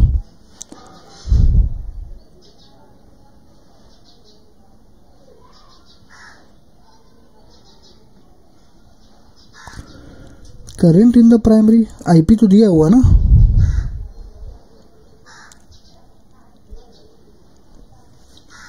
IP दिया हुआ ना। अच्छा सप्लाई कर रहा है, ठीक है, सॉरी अच्छा कम क्वेश्चन हो गया। ठीक है, बी इनपुट दिया है कितना 230, बी इनपुट दे दिया 230, और करंट जो है सप्लाई यानी करंट आउटपुट कितना है 2 एम्पियर है, यानी करंट सेकेंडरी है 2 एम्पियर, क्योंकि सप्लाई है ना, ये सप्लाई कर रहा है। सप्लाई करना मतलब क्या होता है, आउटपुट दे रहा है। तो बस पुट कर दो अपना NP/NS इक्वल टू क्या होगा, उल्टा चलता है ना ये IS/IP। तो 1/25 आई सेकेंडरी हमको चाहिए, IP हमको मालूम है, IP हमको चाहिए, आई सेकेंडरी कितना है 2 एम्पियर है, तो IP इक्वल टू कितना हो जाएगा 2 फिर से गलती कर रहा हूँ ना, कुछ ना कुछ। NP/NS तो 25 है, IS अपन IP लिखना पड़ेगा। IS, अच्छा IS मेरे को उल्टा यही कर दिया ना, तुम लोग सही कर दे रहे हो, मुझसे गलती हो जा रहा है। 2 अपन IP कितना हो जाएगा, 50 हो जाएगा, 40 का भी, ठीक है। ये तो हमारे लिए होमवर्क है, सेम क्वेश्चन है, अभी मैं करवाया हूँ, ठीक। 42 देखो, ये सारे क्वेश्चन देखो, मतलब बहुत पहले, मतलब अभी तो नहीं आए हैं, 5-6 सालों से नहीं आ रहे हैं, लेकिन हो सकता है अगर पूछ लेगा तो, अगर उसको अच्छे क्वेश्चन बनाने होंगे तो पूछ लेगा, ठीक है। इसलिए मैंने इसका भी कंसेप्ट तुम्हें पढ़ा दिया था। इसका कंसेप्ट क्या था, सिंपल सा देखो, मैंने तुम्हें एक बताया था कि जब भी t=0 पे तुम जब स्विच को t=0 पे स्विच को जब ऑन करोगे, मतलब क्लोज करोगे, ठीक है, तो जहाँ जहाँ इंडक्टर है वो ओपन सर्किट की तरह काम करता है, यानी कि सर्किट को ब्रेक कर देता है, ठीक है ना, यानी कि सर्किट को ब्रेक कर देता है, यानी कि वहाँ पे टूट जाता है, यानी कि वो टूट जाता है, सर्किट को क्या करता है, ब्रेक करता है, टूट जाता है, ठीक है। और जब जब ज़्यादा टाइम हो जाता है, मतलब बहुत ज़्यादा टाइम हो जाता है, तो ये हो जाता है एक वायर की तरह काम करने लगता है, ये तो बताया था मैंने। तो देखो कह रहा 4 है रेजिस्टेंस 9 ओम है, 2 आइडेंटिकल इंडक्टर्स है, कह रहा इनमें कितना है, द करंट कितना होगा, T current I through the battery just after the switch is close, यानी कि जैसे तुमने स्विच को बंद किया है, स्विच को बंद करने का मतलब होता है क्या, स्विच को बंद करने का मतलब होता है कि सर्किट को ऑन कर दिया तुमने। देखो स्विच ऐसे होता है ना, ऐसे होता है, स्विच को बंद करोगे तो ये हमारा इसमें टच कर जाता है, तो यानी सर्किट हमारी ऑन हो जाती है। तो जैसे t=0 पे ऑन किया, ये सारा ब्रेक हो जाएगा, ये सारा ब्रेक हो जाएगा। तो देखो क्या सर्किट हमारी कैसी बचेगी, बस देखो ये ब्रेक हो गया, ये R है, R है, R है, C है, ऐसे आके ऐसे आ जाएगी, क्योंकि करंट यहाँ से निकलेगी तो सीधे इधर जाएगी, इधर जाएगी, इधर जाएगी, इधर जाएगी, इधर जाएगी, इधर आके ऐसे निकल के यहाँ चली आएगी। समझ में आ रहा ना। तो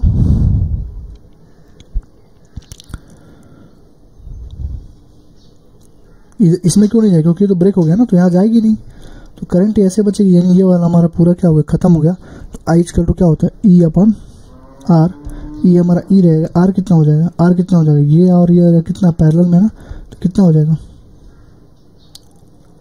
R/2, तो ऊपर चला जाएगा 2E/R, 2E/R हो जाएगा, 2 गुणे 18/9, कितना हो गया, 4 एम्पियर। 4 एम्पियर इसका आंसर होगा, इसका आंसर है none of the above, 4 ampere इसका आंसर होगा, ठीक है। ये बोनस क्वेश्चन था।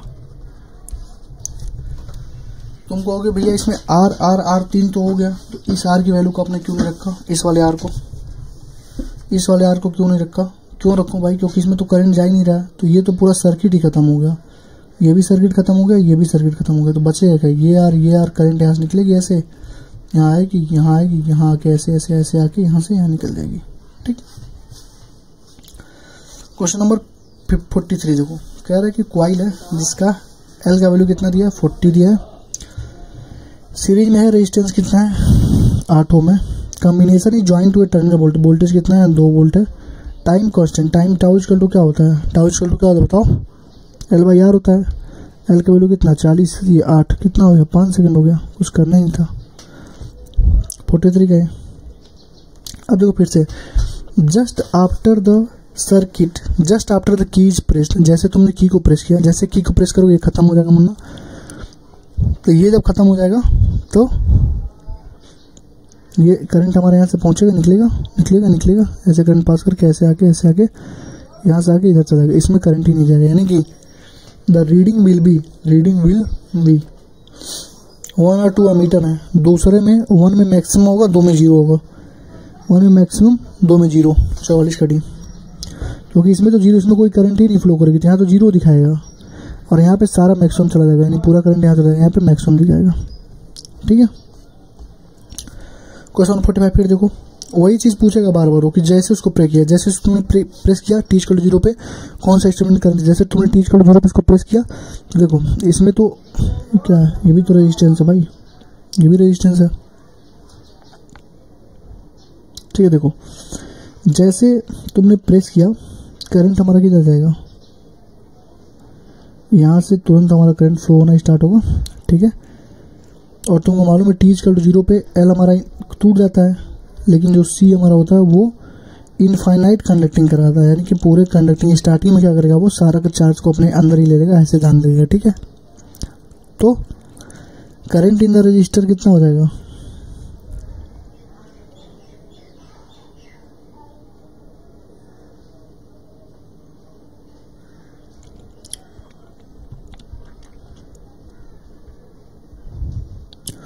क्या हो जाएगा भाई, क्या मैंने तो बताया था, हाँ देखो क्या बताया था मैंने, टी इक्वल टू 0 पे जो इंडक्टर होता है वो सर्किट ब्रेक कर देता है।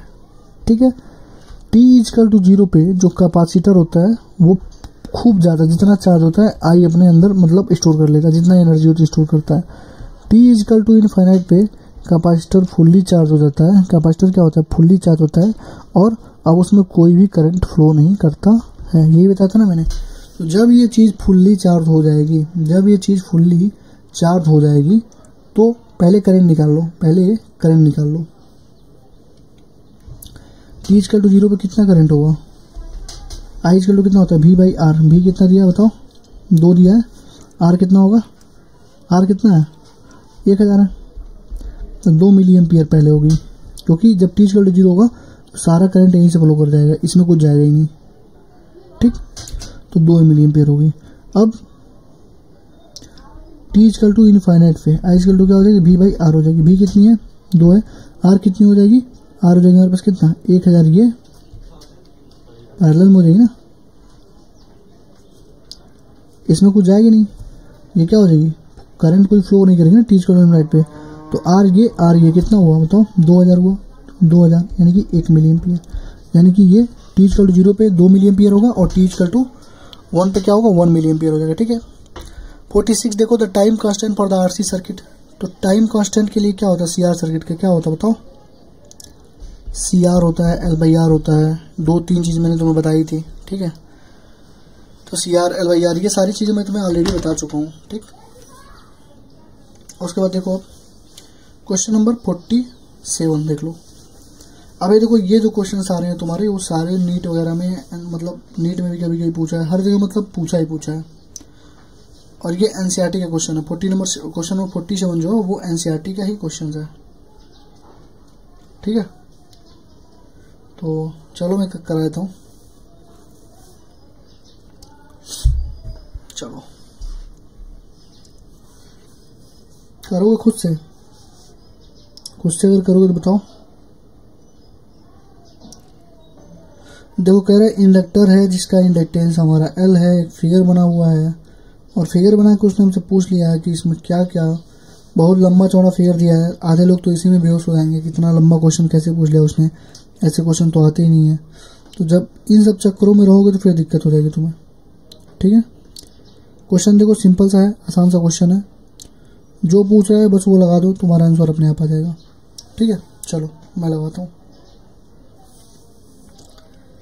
जो दिया है पहले वो पुट कर देते हैं। ठीक है, चलो तो देखो 2021 का पेपर थोड़ा सा लेंदी था इसलिए ये भी लेंदी होगा। देखो कह रहा है 40 वोल्ट है, 10 वोल्ट है, 40 वोल्ट है, यानी एक्सल कितना है 40 है।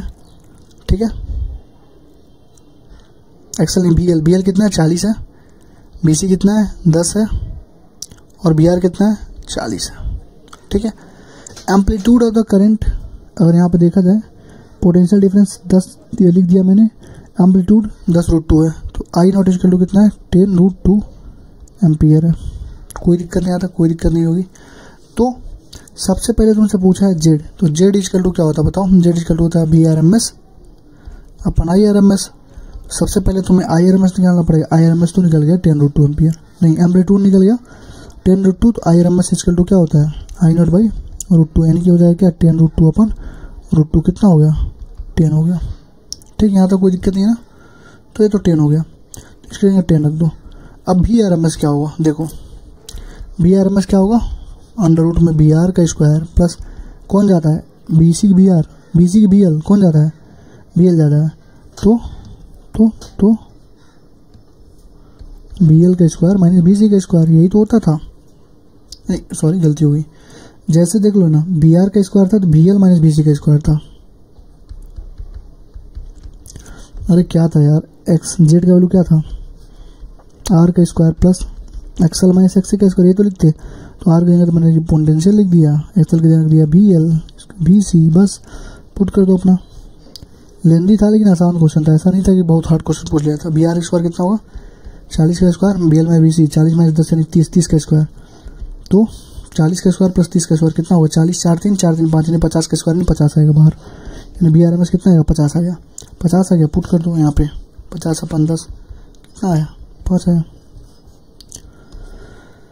5 ओम कुछ था नहीं, बस ये था कि थोड़े से क्वेश्चन को घुमा देता है, लैंग्वेज घुमा देता है। इतना बड़ा क्वेश्चन दिखा देगा तुमको हालत खराब है। तुम्हारी ये एनसीईआरटी का ही क्वेश्चन है, एनसीईआरटी से ही छापा गया क्वेश्चन है, ठीक है।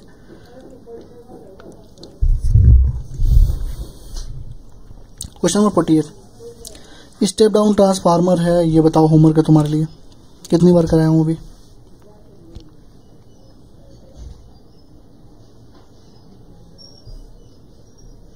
क्वेश्चन नंबर 49 था ना, क्वेश्चन नंबर 48 देखो 48 देखो, कह रहा है कि सीरीज एलसीआर सर्किट है, 5 हेनरी है, इंडक्टर इतना इतना सब दिया है, वेरिएबल फ्रीक्वेंसी दिया है, एंगुलर फ्रीक्वेंसी है, the source with the power transferred अब the circuit is half of the power at resonant angular frequency. बहुत ही अच्छा क्वेश्चन, नीट 2021 में यार पता नहीं क्या सोच पेपर बनाया था, हर एक क्वेश्चन ऐसे लंबे लंबे थे, आधे लोग देखते डर गए थे, मैं खुद डर गया था, ठीक है। चलो रेजोनेंट इंपॉर्टेंट क्वेश्चन है, ठीक है, अच्छा क्वेश्चन है, मतलब इंपॉर्टेंट है।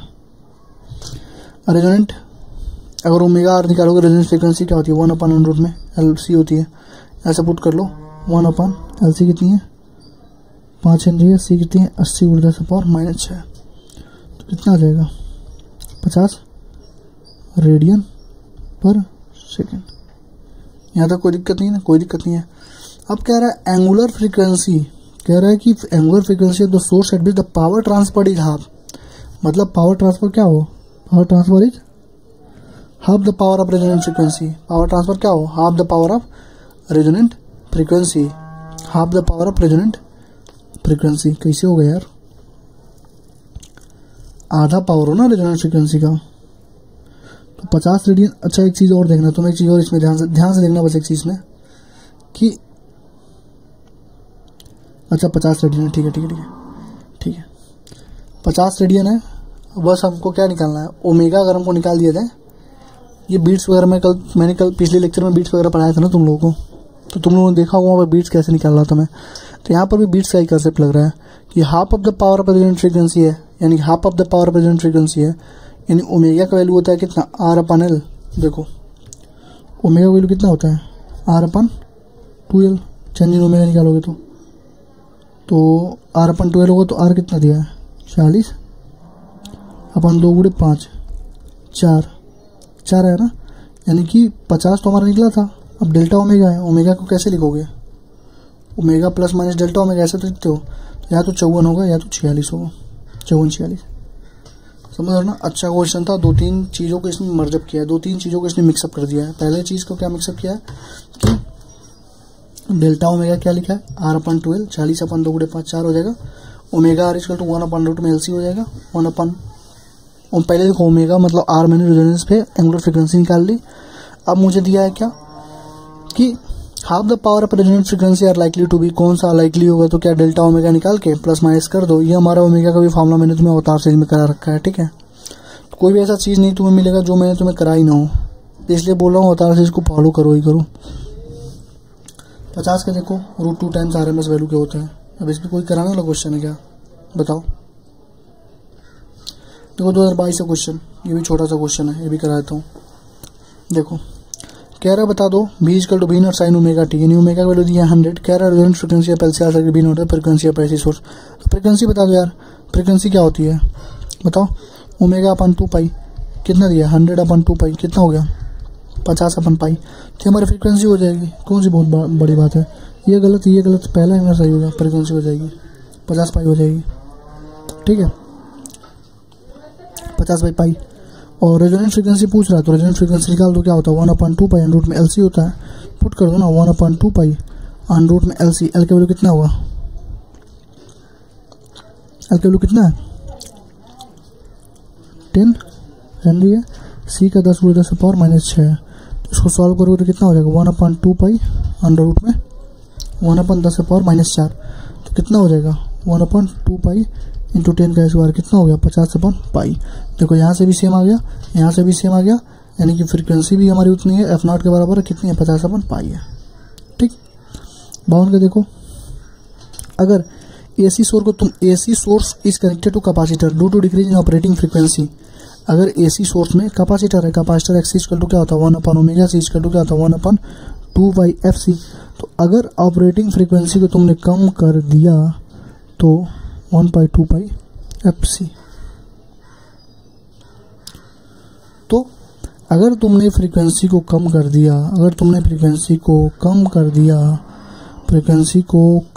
दिया, ओमेगा भी कम होगा, XC बढ़ेगा। ठीक है, अरे तुमने फ्रीक्वेंसी कम किया तो XC बढ़ेगा तो करंट कम होगा, क्योंकि I इक्वल टू क्या होता है V/XC। तो करंट क्या होगा कम होगा, डिस्प्लेसमेंट करंट डिक्रीज। 52 का 2। ठीक, 52 का 2। ठीक है, 53 देख लो, कह रहा है कि रेजोनेंस कब होगा, तो रेजोनेंस के लिए फ्रीक्वेंसी पूछ रहा है, तो तुमको मालूम है omega equal to 1/√LC, frequency हो जाएगा 2 पाई बाई ओमेगा, नहीं ओमेगा/2 पाई। तो फ्रीक्वेंसी ओमेगा यानी कि 1/2 पाई √LC। बस पुट कर दो अपना आंसर, तुम्हारा आंसर आएगा 1/2 पाई की जगह क्या रखोगे, पाई रखो, √L की जगह क्या रखोगे 10 × 10⁻³ और C की जगह क्या रखोगे 10⁻⁶। बस पुटिंग कर दो, आंसर तुम्हारा 53 का था 1.59 किलोहर्ट्ज, सॉरी ये 3 हो जाएगा। ठीक, नेट इम्पीडेंस ये तुम बताना होमवर्क है तुम्हारे लिए, इम्पीडेंस कैसे निकालते हो, कई बार बता चुका। इम्पीडेंस का formula Z = √R² + XL - XC का स्क्वायर, जो जिसमें ज़्यादा हो वो हमारा जाएगा। ठीक है, तो ये हमारा हमने PYQ डन कर लिया है। अब JEE मेंस का और NCERT बचा हुआ अभी मैं करा दूंगा। ठीक है, चलो तो चलो ये जो JEE मेंस के क्वेश्चन थोड़े बहुत बचे हुए हैं उसको निपटा देते हैं ना हम लोग। देखो कह रहा है सीरीज RC सर्किट है, कनेक्टेड टू AC वोल्टेज है, बना दो कोई दिक्कत नहीं। फिगर पहले बनाओ, RC वोल्टेज कितना है, voltage V0, voltage circuit, current in the circuit, नहीं दो केसेस हैं, एक केस C है when C is without electric medium, C में कोई मीडियम नहीं है। दूसरा केस ये है जब C में डाइलेक्ट्रिक कांस्टेंट किया गया, यानी पहले केस में K के वैल्यू कुछ नहीं है, दूसरे केस में K का वैल्यू 4 है, डाइलेक्ट्रिक कांस्टेंट। ठीक है, कह रहा है कि current IR through the resistors and voltage C as compare the two cases which of the following is true. कौन सा इसमें से ट्रू है? ठीक है, कुछ नहीं, पहले केस में करंट निकालो तो V0 अपन क्या हो जाएगा R क्या हो जाएगा, R और C है ना, तो R का स्क्वायर प्लस XC का स्क्वायर, ये तो होगा, यानी कि V0 अपन R का स्क्वायर प्लस 1/ω/C का स्क्वायर। कोई दिक्कत नहीं यहाँ तक। तो कह रहा वोल्टेज अक्रॉस कैपेसिटर के क्रॉस वोल्टेज कितना निकाल सकते हो तुम, IXC हो जाएगा। वोल्टेज अक्रॉस कैपेसिटर क्या हो जाएगा I × XC। तो देखो I की वैल्यू कितना रखोगे V0 अपन √R² प्लस 1/ω/C का स्क्वायर, ठीक है, इंटू 1/ω/C। ठीक, इसको सॉल्व करो, R² है, ω² C² है। देखो ये क्वेश्चन ये इंपॉर्टेंट क्वेश्चन है। ठीक है, एक बार और अभी मैं नीट में भी आया था तो वहाँ पे भी करवाया क्वेश्चन। ये क्या हो जा रहा था यहाँ पे, R² पूरा कंप्लीट करने के बाद ये V0 ऊपर रह ही रहा था। ठीक है, 1 इसमें से कॉमन लेके प्लस R² हो रहा था, ω² हो रहा था, C² हो रहा था, ये तो हो रहा था। तो ये बताओ ए केस में B केस में कैपेसिटेंस किस में ज़्यादा होगा, B में ज़्यादा होगा, क्योंकि इसमें डायरेक्टरी कांस्टेंट है, क्योंकि C = होता है ε0A/d। इसमें क्या हो जाएगा, C = हो जाएगा ε0A/k/d, यानी K हमारा बढ़ गया ना, K हमारा बढ़ गया तो ये B यानी कि C B का ज़्यादा होगा CA से। तो अगर कैपेसिटेंस ज़्यादा होगा तो मुझे ये बताओ क्या था, वोल्टेज था ना, अगर कैपेसिटेंस ज़्यादा होगा तो क्या होगा, वोल्टेज कम होगा, यानी कि CB > CA है, voltage of A > voltage of B होगा। कोई दिक्कत है? ठीक, और वोल्टेज हो गया ज़्यादा। अब तुम करंट देख लो, हमसे क्या पूछा है, करंट क्या पूछा है भाई हमसे, पहले VA > BB कर दो C। ठीक, अब करंट देख लो, करंट हमारा इक्वेशन कहाँ था, करंट हमारा इक्वेशन था, करंट का इक्वेशन कहाँ था, ये था, ये था। ठीक है, ये देखो, अगर C का वैल्यू बढ़ गया, C का वैल्यू बढ़ गया तो ये पूरा टर्म छोटा हो गया, यानी ये पूरा टर्म छोटा हो गया, ये छोटा हो गया, तो ये वाला बढ़ गया, करंट बढ़ गया, यानी कि सी बढ़ाने पे आई हमारा बढ़ेगा, यानी कि I B is greater than I A होगा, यानी कि I B is greater than I A होगा।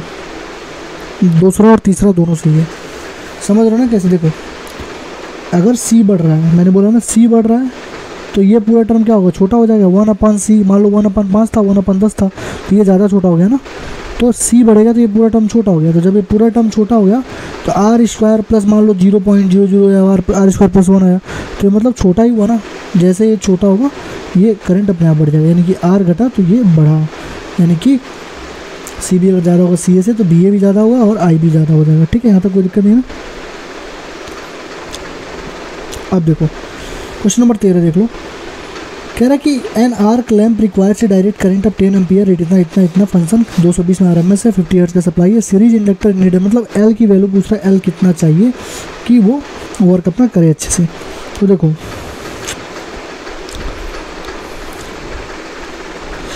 V इक्वल टू क्या होता है, आई इंटू कौन कौन सा देख लो, रेजिस्टेंस रहेगा इसमें प्लस कैपेसिटेंस, ये दो चीज़ तो लगा हुआ है इसमें,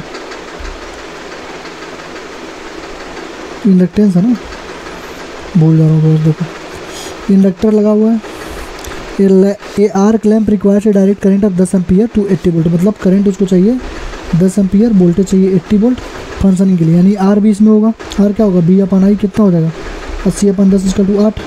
जेड यहाँ से निकालो तो क्या आएगा, आर का स्क्वायर प्लस एक्सएल का स्क्वायर, यही तो होगा।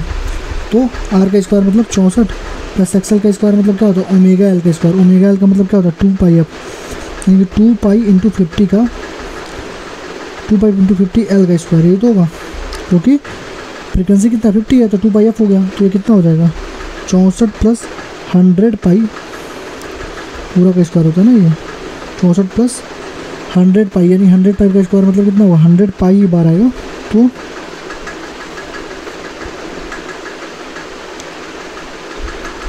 2 to the 4 pi square into 50 का स्क्वायर, यानी कि मैं सीधे कर देता हूँ, रुक जाओ सीधे ही कर देता हूँ, थोड़ा जगह इसमें कम छोड़ दिया लग रहा है। तो 2 पाई इंटू 50 यानी कि 100 पाई एल का स्क्वायर, यानी कि 64 प्लस 100 पाई एल का स्क्वायर, तो कितना हो जाएगा 64 प्लस, ठीक है टोटल स्क्वायरिंग करके निकाल देंगे, या तो छोड़ दो इसको, या तो छोड़ दो ना, क्या आ गया हमारा बताओ, क्या आया। तो देखो हमको चाहिए क्या, हमने जेड निकाल दिया, जेड मान लो इतना आ गया हमारा, हमसे कह रहा है कितना एल हम निकाल दें कि हमारा वर्क करे। तुमको मालूम है बी इक्वल टू क्या होगा, आई इंटू जेड होगा, बी इक्वल टू आई है, जेड रख दो, बी का वैल्यू कितना दिया है 220 दिया है, उसी को यूज़ कर लेंगे। आई का वैल्यू कितना दिया है वही निकालना है, आई निकालना है, आई का वैल्यू 10 दिया है ना, आई का वैल्यू 10 एम्पियर, और जेड हमको निकालना है, जेड में हमको एल मिल जाएगा यहाँ से, तो ये हो जाएगा रूट में 64 प्लस 100 पाई एल का स्क्वायर। अब देखो पूरा का स्क्वायरिंग कर दो, ये 0 0 कर दो, पूरा का स्क्वायरिंग 22 × 22 कितना होता है 484, यही तो होता है 22 × 22 88 88 8 4 2 8 8 और 16, अरे 22 × 22 कितना होगा भाई 44 होगा ना, 44 4 8 84 484 का स्क्वायर क्या हो जाएगा 64 प्लस 100 पाई एल का स्क्वायर। तुम्हें एक चीज़ दिख रही है, सोच रहे हो भैया इतना लंबा क्वेश्चन क्यों आ रहा है, क्यों आ रहा है, क्योंकि वहाँ पे तुमको 3 से 4 मिनट मिलता है क्वेश्चन को सॉल्व करने के लिए जेईई में, और यहाँ पे तुमको बस 1 ही मिनट मिलेगा। तो यहाँ पे जो क्वेश्चन पूछे गए होंगे, तुमने देखा होगा पीवाईक्यू हम लोग करते हुए कितना ईजिली हमारा क्वेश्चन बन जा रहा था, बस यहीं की दिक्कत थी। तो इसको कट पिट कर दो, यहाँ से एल की वैल्यू आ जाती है, मैं डायरेक्ट लिख देता हूँ, आंसर क्या दिया इसका डी दिया है, तो एल का वैल्यू कितना हो गया 0.065, सॉल्व कर लेना, ठीक है ना। लेंदी क्वेश्चन है, छोड़ दोगे तो भी कोई दिक्कत नहीं है, पीवाईक्यू में कर लेना। ये क्वेश्चन 14 इंपॉर्टेंट है, इसको देख लेना अच्छे से। ई दे दिया इतना, आई दे दिया इतना, एक साइकिल एमरेसी में पावर साइकिल पूछ रहा है, मतलब एवरेज पावर पूछ रहा है, वाटलेस करंट पूछ रहा है। तो एवरेज पावर का फॉर्मूला बताओ, तो बताओ I R M S V R M S cos theta cos phi, I R M S कितना होगा I0/√2, B R M S कितना होगा B0/√2 इंटू cos फाइव की वैल्यू कितना है 5/4 ना, 5/4। I0/√2 I0 कितना है, ये I0 होता है ना 20/√2 इंटू 100/√2 cos 45, 5/4 मतलब cos 45 का वैल्यू कितना होता है 0 1/2 1/√2 होता है। तो कितना हो जाएगा, ये हो जाएगा 20 × 100/2√2, 2 से कटेगा 10 बार में, यानी 1000/√2, ये इतना वाट आएगा। ये हमारा ये पहला हमारा आंसर हो गया, बाकी कुछ तो है ही नहीं। वाटलेस करंट भी देख लेते हैं। वाटलेस करंट क्या होता है बताओ, वाटलेस पावर पहले बताओ। वाटलेस पावर जो होता है वो होता है IRMS BRMS sin फाइव। तो वाटलेस करंट क्या होता है, ये पावर है।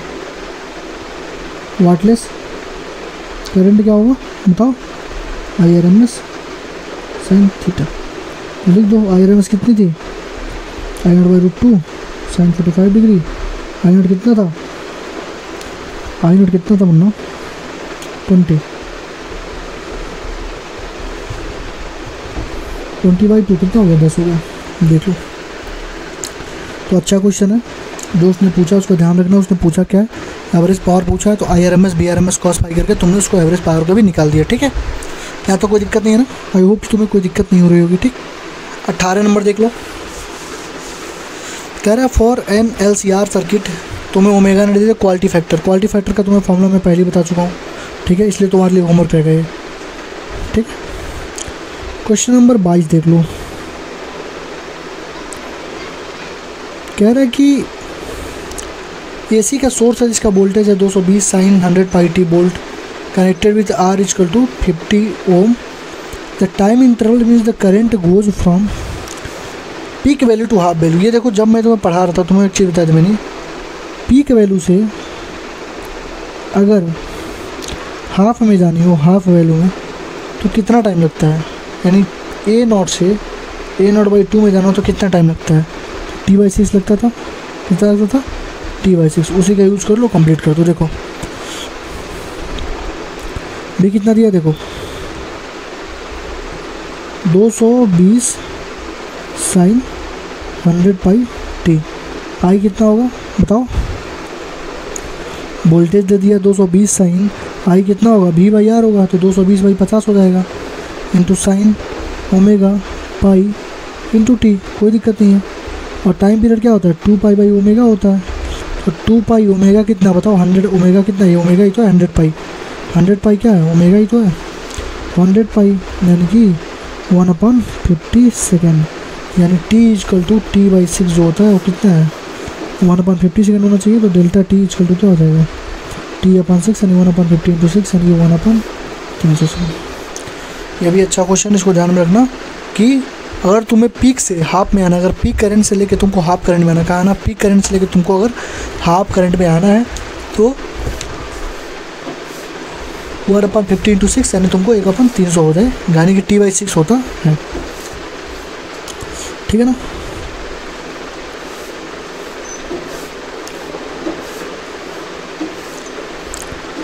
अब देखो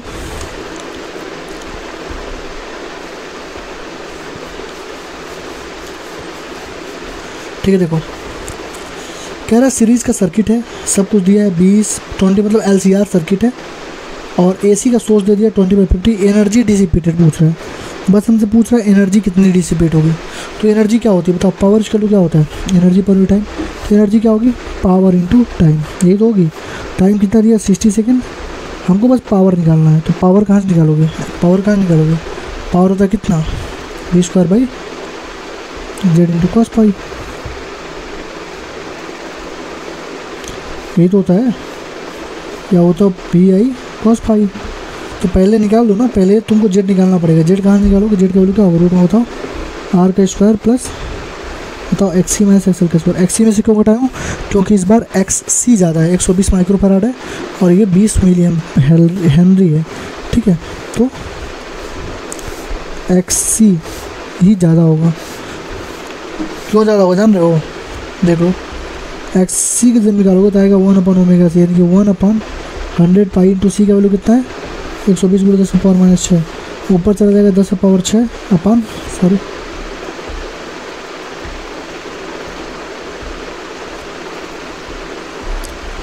ऊपर चला जाएगा 10 से पावर 6, ठीक है, अपन 100 पाई इंटू 120, ठीक है।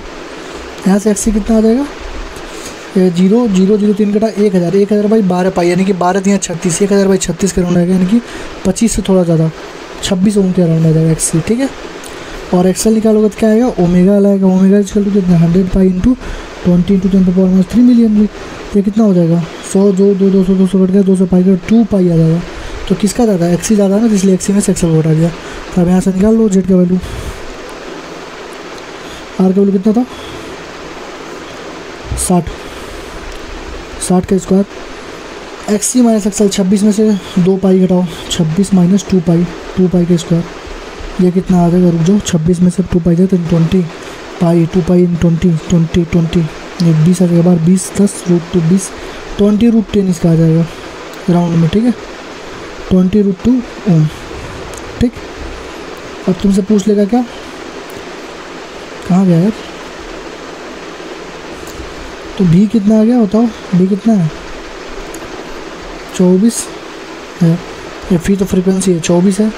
करंट कितना है, करंट कितना बताओ, करंट नहीं है, तो ठीक है हम लोग इससे लगा लेंगे b²/z से, क्या दिक्कत है, हर एक चीज़ की दवा है।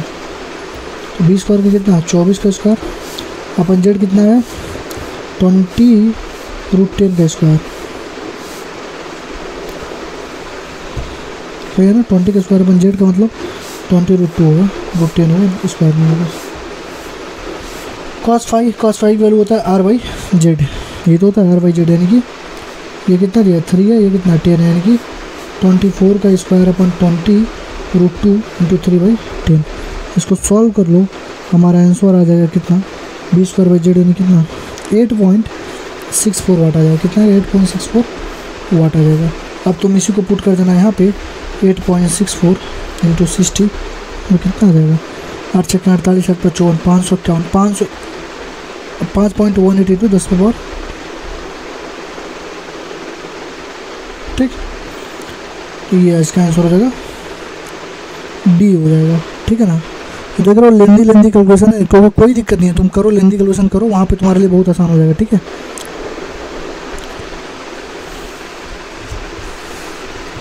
देखो क्वेश्चन नंबर 24 देख लो, कह रहा है कि पावर ट्रांसमिशन है, line feeds input at 2300 volt to a step down transformer which is primary winding having 4000 turns, output power देखो कुछ दिया नहीं है, इनपुट देखो वी इनपुट कितना दिया है 2300 वोल्ट, और प्राइमरी बिंडिंग कितना दिया है, एन प्राइमरी कितना दिया है 4000 टर्न, आउटपुट पावर का नहीं बी आउटपुट कितना है 230 volt, current in the primary IP कितना है 5 एम्पियर, एफिशिएंसी कितना है 90%।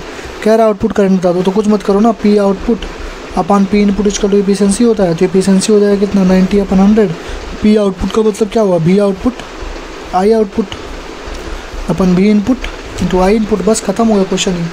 0.9 इक्वल टू बी आउटपुट कितना है, बी आउटपुट कितना बताओ 230 वोल्ट, और बी इनपुट कितना था 2300 वोल्ट इंटू आई इनपुट कितना है 5, आई आउटपुट आना x, ये तो होता ना था हमको, ये ख़त्म, ये 1/10 5 से कटेगा 2 बार में, x का वैल्यू कितना है 1/2 0.9, ठीक। कुछ तो गलती हुई है, 0.5 अपन 0.9 5 अपन 9 करोगे, कुछ तो गलती है, कैलकुलेशन में गलती हुई है यहाँ पे, फिर से कर देते हैं, कोई दिक्कत नहीं है। देखो 0.9 इज इक्वल टू हो जाएगा 230, बी आउटपुट कितना है 230 अपन 2300 इंटू आई सेकेंडरी, यानी आई आउटपुट के आई सेकेंडरी है, अच्छा आई सेकेंडरी लिखना था ना आउटपुट में, आई प्राइमरी यही गलती होगी, आई प्राइमरी कितना 5 है, ये 10 हो जाएगा, 5 दाम में 50 9 45 हो जाएगा आई सेकेंडरी 45 एम्पियर, ठीक है। क्वेश्चन नंबर 52 देखो, ये भी इम्पोर्टेंट है, अच्छा क्वेश्चन है। कह रहा है कि एसी है, रेजिस्टेंस है 40 ओम है, अल्टरनेटिंग रेटेड है, इतना रेटेड है, find the time taken maximum value to RS value. देखो अभी मैंने तुम्हें एक चीज़ बताई थी, जब तुम ए से a/2 में आ जाते हो, मैक्सिमम से पीक से उसके आधा में आ जाते हो, तुम्हें टाइम लगता है t/6। अब एक चीज़ और नोट करो एक चीज़ और पॉइंट कि जब तुम मैक्सिमम से आरएमएस पे आते हो तो π/4 का फेज डिफरेंस होता है। क्यों? क्योंकि मैक्सिमम पे होती है π/2, आरएमएस में होती है 3/4, दोनों का फेज डिफरेंस निकालोगे तो डेल्टा फाई आ जाएगा π/4। तो ओमेगा का वैल्यू होता है 2πf, यानी कि 2π × 50 100π। टाइम टेकन कितना हो जाएगा बताओ? टाइम टेकन कितना हो जाएगा? θ/ω होता है ना, और ओमेगा इक्वल टू क्या होता है बताओ? θ/t। एंगुलर जो फ्रिक्वेंसी होती है क्या θ/t होती है, तो टाइम इक्वल θ/t। थीटा कितना है? π/4 है, और ओमेगा कितना है? 100π है। सॉल्व कर दो ऊपर चला जाएगा तो कितना आएगा? 1/400 सेकेंड। पाई से पाई कट जाएगा, 1/400 सेकेंड, यानी कि 2.5 मिली सेकेंड। ठीक है, बहुत ही अच्छा क्वेश्चन है, बहुत ही क्लियर क्वेश्चन है। रेजिस्टेंस दे दिया है 40 ओम है। सोर्स ऑफ अल्टरनेटिंग करंट है, रेटेड 220 वोल्ट है, 50 हर्ट्ज है। टाइम टेकन बाई करंट पूछा है, तो मैक्सिमा से मिनिमम आने में मैक्सिमम होता है π/2 का डिफरेंस, मिनिमम होगा आरएमएस में आने में 3π/4 का डिफरेंस, फेज आ गया π/4। तो टाइम पीरियड तुमको मालूम ही है, फार्मूला क्या होता है? 2π/t करके फार्मूला लिखवाया था मैंने, वहाँ से टाइम पीरियड निकाल सकते हो सीधे, या फेज डिफरेंस है, फेज डिफरेंस से ही तुम सॉल्व कर सकते हो, जैसी तुम्हारी मर्जी करे। ठीक है, तो ये 53 तुम्हारे लिए होमवर्क है, 54 भी तुम्हारे लिए होमवर्क है। ये देखो 22 में कर देता हूँ। ठीक है, 22 देखो, कह रहा है एसी वोल्टेज था, ओमेगा था, कैपेसिटेंस देखो कैपेसिटेंस जोड़ दिया तुमने। जैसे कैपेसिटेंस जोड़ा एक्स इक्वल होता है 1/ω/c, तो तुमने क्या जोड़ा? एक्स इक्वल टू 1/2πfc जोड़ दिया। ठीक है, तो कह रहा है कि सीरीज़ में है, अगर ओमेगा को इंक्रीज कर देगा, यानी ओमेगा को इंक्रीज करोगे तो एक्स ही घटेगा। ठीक है, एक्स ही घटेगा तो सिंपल सी बात है, रिएक्टेंस यानी रेजिस्टेंस घटेगा तो करंट बढ़ेगा, करंट बढ़ेगा तो बल्ब हमारा बहुत अच्छे से ग्लो करेगा। ठीक है, यहाँ तक कोई दिक्कत नहीं है ना? चलो क्वेश्चन नंबर 45 देख लो।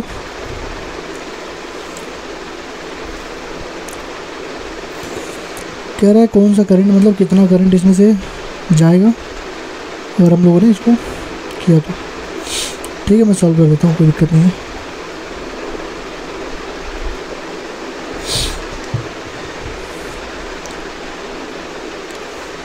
ये तुम्हारे लिए होमवर्क रहेगा। ठीक है, तुम्हें बताना है कौन सा कैसे वो कर रहा है। ठीक, देखो कह रहा है इन the figure shown A circuit contains 2 identical register, resistance 5 ओम है, 5 ओम है, एंड इंडक्टेंस 2 मिली हेनरी है, एंड आइडियल 15 वोल्ट। कह रहा है जैसे what will the current through the battery long after the switch off, यानी कि मतलब तुरंत नहीं, long after the switch is closed, यानी कि जब t इक्वल टू 0 होता है तो ये हमारा ब्रेक हो जाता है। लेकिन अभी t इक्वल टू लॉन्ग है, यानी कि बहुत टाइम के बाद पूछ रहा है, तो बहुत टाइम के बाद पूछता है तो क्या हो जाता है? याद करो क्या हो जाता है, बताओ याद करो क्या हो जाता है। ये बता चुका हूँ, ये कंसेप्ट एकदम लिखवाया हूँ हिंदी, जैसे हिंदी मीडियम के बच्चों को लिखवाया जाता है वैसे मैंने तुम लोगों को लिखवा कर रखा है। ठीक है, तो अब बताओ क्या होगा? नहीं पता? चलो ठीक है, नहीं पता तो मैं ही बताता हूँ भाई, सब कुछ मुझसे ही पूछ रहे हो तुम लोग, मैं ही बता देता हूँ। देखो यार, कैपेसिटेंस वाला भी मैंने तुम्हें बताया था, और रिएक्टेंस वाला भी, इंडक्टेंस वाला भी मैंने तुम्हें बताया था कि कब 0 पे क्या होता है, इनफाइनाइट पे क्या होता है, मैक्सिमम पे क्या होता है, मिनिमम पे क्या होता है। तुम्हें सारी चीज़ें ऑलरेडी मैं बता चुका हूँ, उसके बाद भी तुम्हें नहीं आ रहा है। ठीक है यार, नहीं आ रहा, कोई दिक्कत नहीं है, पहली बार हो सकता है कर रहे हो, या मतलब ऐसे क्वेश्चन करवाए नहीं जाते हैं, नीट में दिए नहीं है, हो सकता है, कोई भी रीज़न हो सकता है, बट मैं हूँ तो टेंशन लेने की बात नहीं है, मैं करा दे रहा हूँ। ठीक है, देखो तो t इक्वल टू 0 पे अगर होता तो ये हमारा ब्रेक हो जाता, तो ये ब्रेक होकर ख़त्म हो जाता। लेकिन अभी t इक्वल टू 0 पे है नहीं बेचारा, अभी तो हमारा t इक्वल टू मतलब कह रहा है लॉन्ग टाइम पे। तो लॉन्ग टाइम पे दो ही चीज़ होता है, एक तो जो तार टूट रहा था अब वो तार टूटेगा नहीं, मतलब जो चीज़ें पहले हो रही थी उसका जस्ट अपोजिट काम होगा। ठीक है, तो लो कर लो,